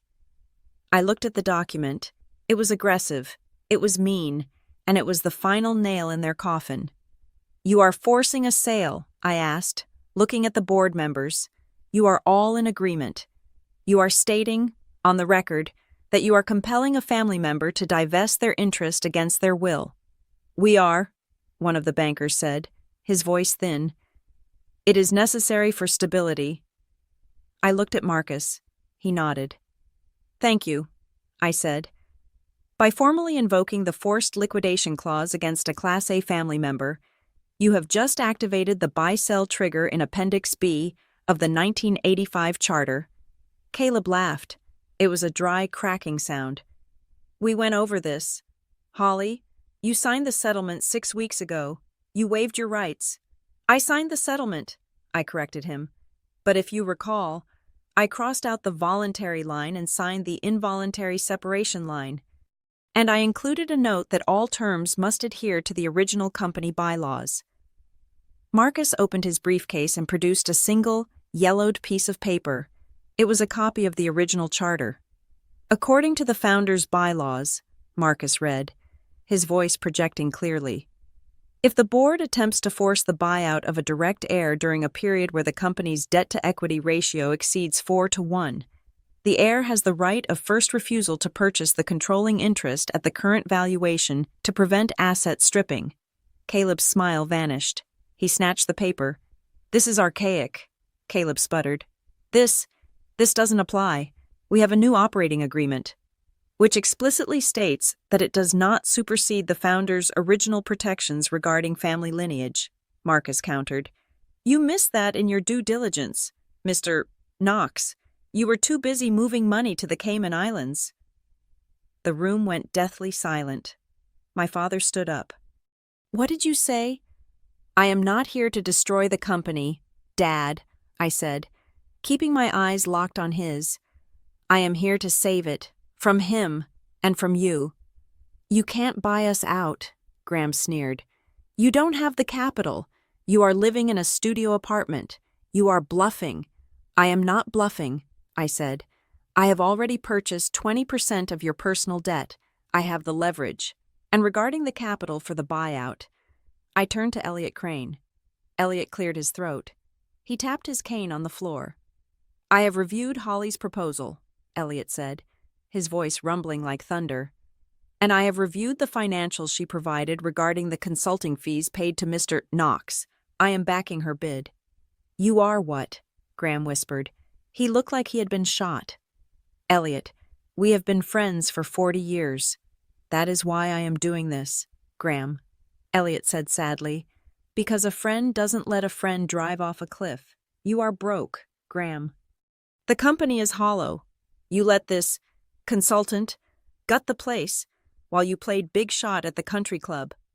This is a conspiracy, Caleb shouted. He stood up, slamming his hands on the table. I will sue. I will tie this up in court for 10 years. You will never touch those shares. You can try, I said, but if you file a lawsuit, we will have to enter the discovery phase, and if we enter discovery, I will have to submit the evidence I have regarding the wire transfers. I pulled a thick envelope from my bag. I threw it onto the center of the table. It landed with a heavy thud. That contains the logs of the money laundering scheme you are running through the vendor accounts, I said, and the sworn affidavit of a whistleblower in the accounting department who watched you manipulate the server timestamps. Caleb looked at the envelope. He didn't touch it. He knew exactly what was inside. If the city sees that, I continued, the municipal contract is voided immediately. The company goes bankrupt tomorrow, and you, Caleb, go to federal prison. I looked at the board members. They were pale. They were realizing that they were sitting on a ticking bomb. So here's the choice, I said. Option A. We fight. I release the files. The company collapses. The investors lose everything. Caleb goes to jail. And Dad, you lose your reputation, your home, and your freedom. I paused. Option B. You accept my buyout offer. It is fair. It pays off the primary debt. It keeps the factory open. It reinstates the workers' benefits. And it allows Graham to retire with his dignity intact, keeping the title of founder, but with zero voting power. Caleb leaves today, with nothing. Graham sank back into his chair. He looked small. The titan of industry was gone, replaced by a frightened old man. You would send your own father to jail, he asked. His voice was trembling. I am trying to keep you out of it. Dad, I said. But you have to let go of the wheel. You crashed the car. You don't get to drive anymore. This is blackmail, Caleb hissed. No, I said. Blackmail is what you did when you threatened to destroy my reputation if I didn't sign the settlement. This is just business. It is the exact same ruthless, cold calculation you taught me. Dad, I just learned it better than you thought I did. I stood up. I am not going to argue anymore. I am not going to beg. The board has the evidence. You have the terms. We need time to deliberate, one of the bankers said, wiping sweat from his forehead. You don't have time, I said. The next interest payment on the primary loan is due in 48 hours. If you don't have a restructuring plan in place by then, the bank seizes the assets. I walked to the door. I put my hand on the handle and turned back. My father was looking at the table. He wouldn't look at me. He was defeated, but his pride was still a wall between us. I will be waiting for your answer, I said. I walked out. I went back to my car. I sat in the driver's seat, my hands shaking uncontrollably. It wasn't fear. It was the crash after the adrenaline. It was the heartbreaking realization that I had just held a knife to my father's throat to save him from himself. I drove back to my apartment. I didn't turn on the lights. I sat in the dark, watching the city lights of Crown Falls. My phone remained silent. 1 hour passed. 2 hours. They were stalling. They were trying to find a loophole. They were probably calling every lawyer in the state, trying to find a way to wiggle out of the trap I had built. I knew my father. He would never admit defeat until the absolute last second. He would think he could charm his way out, or bully his way out. I needed to close the door. I opened my laptop. I composed a new email. Subject: final notice. To Graham Waverly, Caleb Knox, Board of Directors. I didn't write a long emotional plea. I didn't rehash the legal arguments. They knew the law. They knew the stakes. I typed 9 words. 6 months. I'm done asking. Here's the offer. I attached the final, binding buyout agreement. I hit send. Then I turned off my phone. If they wanted to survive, they would sign. If they didn't, then the Waverly legacy would end tonight. And strangely, I was at peace with either outcome, because for the first time in my life, the decision wasn't theirs. It was mine. The document I sent was 10 pages long, but only one paragraph mattered. It was the term sheet for the acquisition of Waverly Tool and Forge by Holly James Holdings, LLC. It was not a suggestion. It was not a draft for discussion. It was a loaded gun placed gently on the boardroom table. I sat in my makeshift office, a card table pushed against the window of my studio apartment, watching the sun rise over the skyline of Crown Falls. I had not slept. I was running on adrenaline and lukewarm coffee. The offer was simple. My LLC would absorb the toxic debt I had already purchased. I would refinance the remaining liabilities through a consortium led by Elliott Crane. I would inject a modest amount of working capital to stabilize the supply chain, but the price was not money. The price was power. Clause 4. Section A. Graham Waverly will immediately resign as chairman of the board and CEO. He will retain the title of founder emeritus, a non-executive role with no voting rights, no signatory power, and no access to company accounts. It was a castration of his authority. I was offering him a golden parachute, a ribbon to wear at parties, and a salary to keep up his country club dues. But I was taking away the one thing he actually cared about: his ability to say, "Do this," and watch people jump. The response came at 9 in the morning. It wasn't from a lawyer. It was a direct email from my father. Holly, this is a fantasy. You do not have the capital to execute this buyout. You are playing poker with empty pockets. I will not resign. I will not negotiate with a terrorist. If you do not withdraw this offer by noon, I will have security ban you from the premises permanently." He still didn't get it. He thought this was a standard hostile takeover where the aggressor needs to buy 51% of the stock at market value. He thought I needed $10 million in cash to beat him. He forgot the golden rule of corporate finance. Equity is an opinion, debt is a fact, and I owned the facts. I didn't reply to his email. I picked up the phone and called Arthur Pym at First State Bank. "Mr. Pym," I said when he answered. "This is Holly James. As the holder of the participation interest in the Waverly Credit Facility, I am formally notifying you that the borrower has rejected a solvent restructuring plan." "I see," Pym said, his voice tight. "We received a copy of Mr. Waverly's rejection. He claims he is securing alternative financing." "He is not," I said. "He is stalling. The covenant regarding the tax lien cure period expires in 72 hours. If he hasn't paid those taxes, or accepted my buyout, which includes a provision to pay them, the loan is in default. At that point, as a creditor, I will vote to accelerate the debt." "If you accelerate," Pym said nervously, "the company goes into receivership. We all lose." "Exactly," I said. "So I suggest you call him. Tell him the bank supports the HJH offer. Tell him the bank prefers a change of management over a bankruptcy filing." "I will make the call," Pym said. I hung up. My father thought I was bluffing about the money, but I didn't need to buy his shares. I just needed to trigger the default. Once the company was in default, his shares were worth $0. I wasn't buying the house. I was foreclosing on the mortgage. But Caleb Knox was not going down without a fight. By noon, my alert started pinging. Caleb was frantic. He was burning up the phone lines, trying to find a white knight, an outside investor who would swoop in, pay off the debt, and keep Graham in charge and keep Caleb on the payroll. I saw an inquiry hit the credit bureau from a firm called Blackwood Capital in Chicago. They were a high-risk lender, the kind of place that charged 20% interest and took a pound of flesh. Caleb was trying to replace the bank debt with predatory loans. He was willing to bleed the company dry just to survive another month. I could not let that happen. I opened my laptop.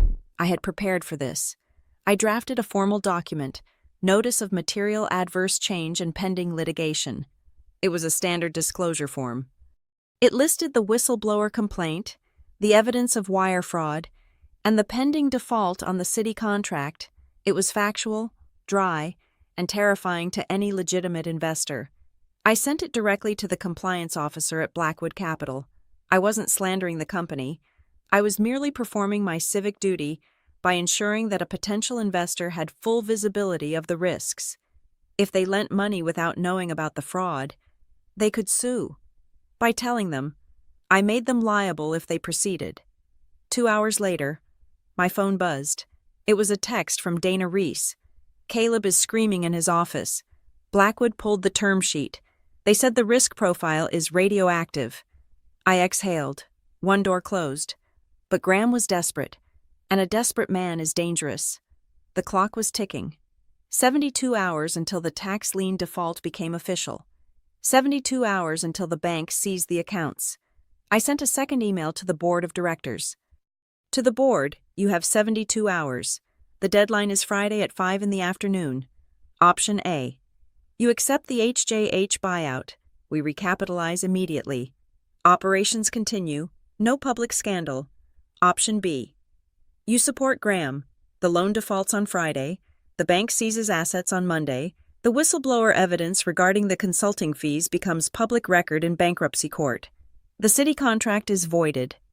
Choose." Wednesday passed in a blur of silence. The board was paralyzed. They were terrified of Graham, but they were more terrified of losing their own money. Thursday morning, the cracks began to show. I received a call from one of the junior board members, a man named Simmons who owned a chain of hardware stores. "Holly," he said, his voice hushed, "this is insane. Graham is tearing the place apart. He is shredding documents." "If he shreds documents," I said calmly, "he is committing a felony. Remind him of that." "He says you are bluffing," Simmons said. He says you won't pull the trigger because it would destroy your grandfather's legacy. He is the one destroying the legacy. Simmons, I said. I am the salvage crew. Which side are you on? I don't know, he whispered. He is very convincing. Thursday afternoon. The pressure mounted. The factory floor was buzzing with rumors. The workers knew something was wrong. Suppliers were putting deliveries on hold. The lifeblood of the business was freezing up. Graham decided to make his final stand. He called an emergency meeting at the house for Thursday night, not a board meeting, a family council. He invited the board members, Caleb, and his personal lawyer. He did not invite me, but I had eyes in the room. Elliot Crane was there, and Elliot had his phone on the table, face down, on an open line. I sat in my apartment, listening to the muffled voices coming through my speaker. She is a terrorist, Graham was shouting. I could hear the clink of glass. He was drinking. She is trying to steal this company because she is jealous, because she couldn't cut it in the real world. Graham, the bank is calling every hour, Simmons said. They are threatening to freeze the operating account. Let them call, Graham roared. I built this company. I am Waverly Tool. It does not exist without me. We have to consider the offer, another voice said. It sounded like the lawyer. The terms are not unreasonable. You keep the title. You keep the pension. I keep nothing if I don't have control. Graham slammed his hand on the table. I will not be a figurehead in my own house. Then, Caleb spoke up. His voice was smooth, oily. We don't have to accept the offer, Caleb said. We can counterattack. We can file an injunction against Holly for corporate sabotage. We claim that she tampered with the creditor relationships. We get a judge to freeze her LLC. That takes time, Simmons argued. We don't have time. We don't need much time, Caleb said. We just need enough to get past the Friday deadline. I have a draft here, a sworn statement from the board of directors. I heard the shuffle of paper. What is this? Elliot Crane asked. His voice was clear and close to the phone. It is a declaration of unity, Caleb said. It states that the board unanimously supports Graham Waverly, that we believe Holly James is acting in bad faith, and that her allegations of fraud are baseless slander manufactured by a disgruntled former employee. If we all sign this, we can show it to the judge tomorrow morning and get a restraining order against her buyout bid. My heart stopped. If they signed that if the board went on record saying my evidence was fake, it would muddy the waters. A judge might pause everything, and in that pause, Caleb could destroy the evidence, hide the money, or find a shady lender. Sign it, Graham commanded. Pass it around. Sign it. And we end this nonsense tonight. I held my breath. I gripped the edge of my desk. This was it. This was the moment where fear either won or lost. I will sign it, Caleb said. Scratch of a pen. Pass it to Simmons, Graham ordered. I heard the paper slide across the table. Simmons, Graham said, you have known me for 20 years. Sign the paper. Tell the world that my daughter is a liar. Silence. The static on the line hissed. Simmons, Graham warned. Don't make me ask twice. Graham, Simmons said. His voice was shaking, but it was distinct. I have known you for 20 years. That is true. Then sign. But I read the file she sent, Simmons said. I saw the wire transfers to the Cayman Islands. I saw the dates on the benefit cuts. It is fake, Caleb shouted. She forged it. It is not fake, Simmons said quietly, because I called the bank myself. The money left our account. It went to you, Caleb. Simmons, Graham roared. I can't sign this, Graham, Simmons said. If I sign this, I am perjuring myself. I am an accessory to fraud. You are fired, Graham screamed. Get out. You are off the board. You can't fire me, Simmons said. Not without a quorum. And you don't have a quorum. What are you doing? Graham demanded. I am signing something else, Simmons said. I heard the sound of a pen moving on paper, but it wasn't the Declaration of Unity. What is that? Caleb asked sharply. It is a proxy form, Simmons said. I am assigning my voting rights for the Friday meeting to Holly James Holdings, LLC. The room exploded. Traitor! Graham yelled. Get out of my house. I am leaving, Simmons said. And Graham, you should take the offer, because if you don't, I am going to the district attorney on Monday morning. I heard a door slam. Then Elliot spoke up. I think the meeting is adjourned.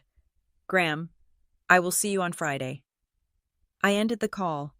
I let out a breath that felt like it had been trapped in my lungs for 6 months. Simmons had flipped. The wall of silence had crumbled. Graham had tried to use the weight of family to crush me one last time. He tried to guilt them into lying for him, but he had forgotten that loyalty has a limit, and that limit is jail time. It was Thursday night. The deadline was Friday at 5. Graham had no investors. He had no bank support, and now he had lost control of his own board. He was alone in that big house with Caleb Knox, a consultant who was undoubtedly packing his bags right now, looking for the nearest exit before the ship went down. My phone pinged. It was an email from Caleb Knox. Subject settlement discussion. Holly, perhaps we can find a middle ground. Let us discuss a severance package for my firm, and I can facilitate a transition. I deleted it without reading the rest. There would be no severance. There would be no middle ground. I typed a reply to Marcus. My lawyer. Prepare the closing documents. We are going in tomorrow. I stood up and walked to the window. The city looked different tonight. It didn't look like a fortress anymore. It looked like a map. And for the first time, I was the one holding the compass. I had given them 72 hours. They had wasted 71 of them trying to kill the messenger. Now, they had 1 hour left to read the message. The endgame was here. And I wasn't bringing a lawyer to the final meeting. I was bringing the one thing my father couldn't argue with. I was bringing the truth. The Friday deadline arrived with a sky the color of bruised slate. The rain that had been threatening all week finally broke, hammering against the glass facade of the Waverly Tool and Forge headquarters. It was fitting weather for a funeral, which, in a way, it was the funeral of an era. The special shareholder meeting was held in the main boardroom on the top floor. The press had been barred from the building, but they were swarming the lobby downstairs. I could feel their presence, a low-frequency hum of speculation and rumor that vibrated through the concrete floors. They knew something was happening. They just didn't know that the headline wasn't going to be bankruptcy. It was going to be revolution. I walked into the room at 4:55 in the afternoon. I was alone. I didn't bring Marcus, my lawyer. I didn't need him to hold my hand anymore. I was wearing the same charcoal suit I had worn to the pension fund office, the uniform of the person I had become a closer. The room was full. The entire board of directors was seated. At the head of the table sat my father, Graham Waverly. To his right was Caleb Knox. Graham looked terrible. His face was a map of sleepless nights, his eyes bloodshot and darting. But when he saw me enter, he straightened his spine. He adjusted his tie. He tried to summon the ghost of the man who had terrified subordinates for 40 years. You are late, Graham said. His voice was brittle, trying for authority but landing on exhaustion. We were about to adjourn. I am 5 minutes early. Dad, I said, placing my briefcase on the opposite end of the table. Check your watch. It might be running slow, just like your reaction time. Watch your tone, Graham snapped. You may have manipulated Simmons, and you may have tricked the bank, but in this room, you are still just a former employee, an insolent child who thinks she can sit at the grown-ups' table. He was trying to bait me. He wanted the angry daughter. He wanted the shouting match. I didn't give it to him. I pulled out a chair and sat down. I opened my briefcase. I am not here as your daughter, I said, my voice flat and devoid of emotion. I am here as the majority creditor of this institution, and I am here to collect. I slid 3 documents across the polished mahogany surface. They fanned out perfectly. Document 1, I said. The buyout offer from Holly James Holdings, LLC. Fully financed, fully guaranteed. Document 2, I continued. The certified copy of the founder's bylaws, specifically the buy-sell trigger regarding involuntary separation during a period of high leverage. And document 3, I finished, pointing to the last paper, the certificate of debt assignment, proving that I own 20% of your personal liabilities and hold the controlling interest in the company's primary credit facility. Caleb Knox scoffed. He leaned back in his chair, feigning boredom. We know what you have. Holly, we have seen the emails, but you are forgetting something. To exercise the debt covenant, you need a material breach, and despite your little threats, we made the interest payment this morning. We are current.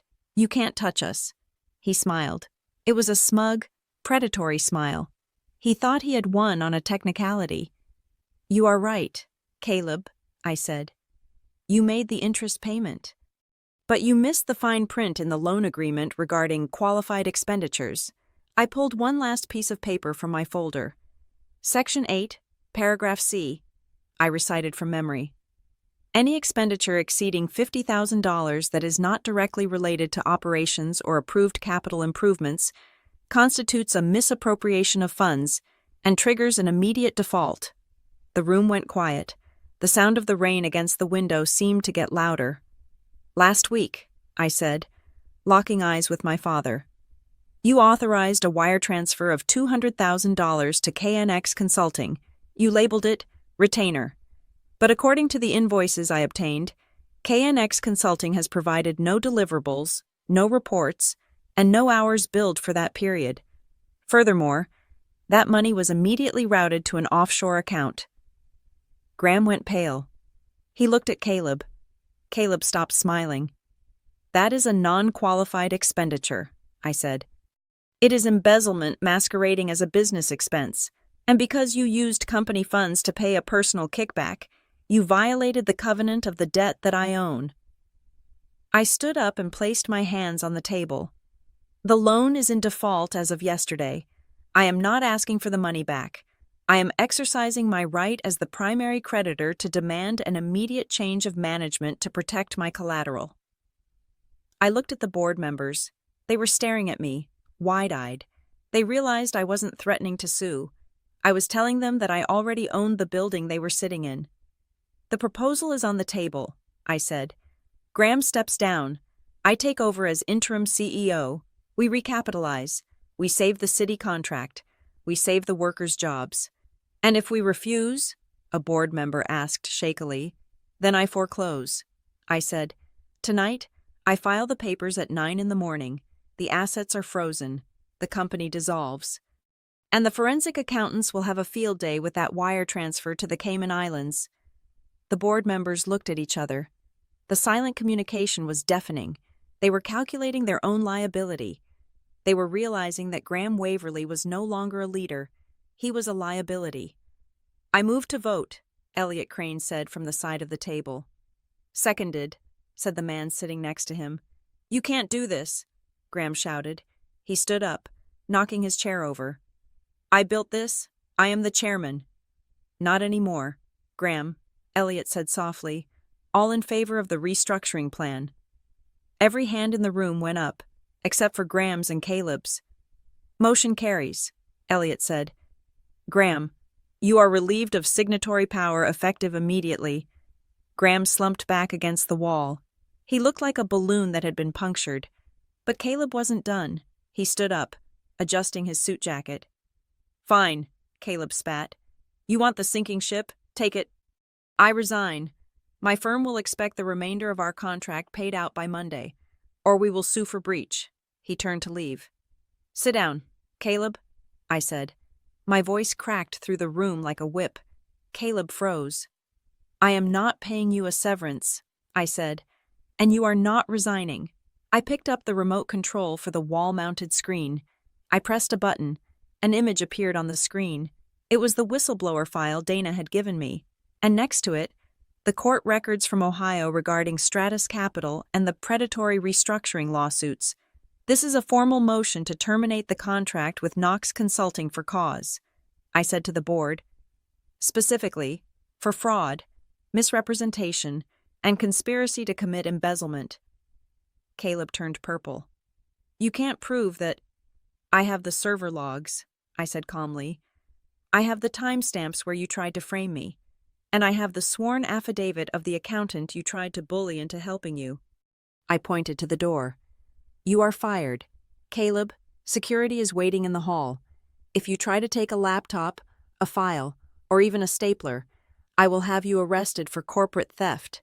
The police are already in the lobby. Caleb looked at the board. Nobody looked back. He looked at Graham. Graham was staring at the floor, defeated. Caleb sneered at me. You think you won? You just bought a corpse. Get out, I said. He left. The heavy door clicked shut behind him. The silence that followed was heavy, thick with the tension of a king losing his crown. One by one, the board members gathered their papers and left the room. They knew this was a family moment now. They knew they were just spectators to the final act. Finally, it was just me and my father. The rain lashed against the glass. The room was dim. Graham walked slowly to the table. He picked up the pen that was lying next to the transfer agreement. His hand was shaking. He looked old. For the first time, I saw the wrinkles, the gray skin, the fear. He looked at me. His eyes were wet. Con, he whispered, using the affectionate term he hadn't used since I was 10. Did you do all this just to get back at me? Is this revenge? I looked at him.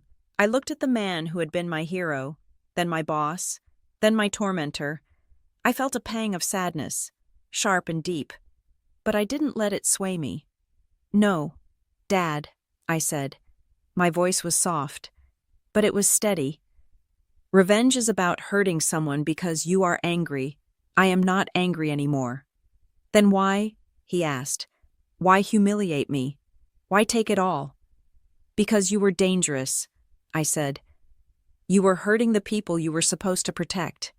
You were hurting the workers. You were hurting the city. You were hurting yourself. I walked over to him. I gently pushed the paper closer to his hand. I didn't do this to destroy you, I said. I did this to disarm you. I did it so you can't use your power as a weapon anymore. Graham looked at the paper. He looked at the line marked Founder Emeritus. He realized, in that moment, that I was the only one who had actually told him the truth. Caleb had lied to him. The board had placated him. I was the only one who loved the company enough to stop him from killing it. He uncapped the pen. He signed his name, Graham Waverly. It was a shaky signature, not the bold scrawl he usually used, but it was legal. He put the pen down. It is done, he whispered. Thank you, I said. I picked up the document. I checked the signature. The ink was still wet, glistening in the dim light. Graham turned and walked toward the private elevator. He didn't look back. He looked like a man walking into a long, quiet retirement. I stood alone at the head of the table. I placed my hand on the back of the leather chair, the chair I had been forbidden to sit in for 27 years. I didn't sit down, not yet. I looked out the window at the factory complex below. The shift change whistle blew. I could see the workers walking to their cars. They didn't know it yet, but their pensions were safe. Their health benefits were coming back. The company was safe. My phone buzzed. It was a text from Dana. Did it work? I typed back. We own the table. I picked up my briefcase. I walked to the door. I paused and looked back at the empty room, at the ghost of the dinner where this all started. You cut me off for disrespect, I said to the empty air, my voice echoing slightly off the mahogany walls. 6 months later, I bought control to make sure this company is finally respected. I turned off the lights and walked out the door. The work was just beginning. Thank you so much for listening to the story of Holly James and her battle for justice. I would love to know where you are tuning in from today. Are you listening on your commute, at the gym, or relaxing at home? Please drop a comment below to let me know. And don't forget to subscribe to the Maya Revenge Stories channel, like this video, and hit that hype button so we can share this story with even more people.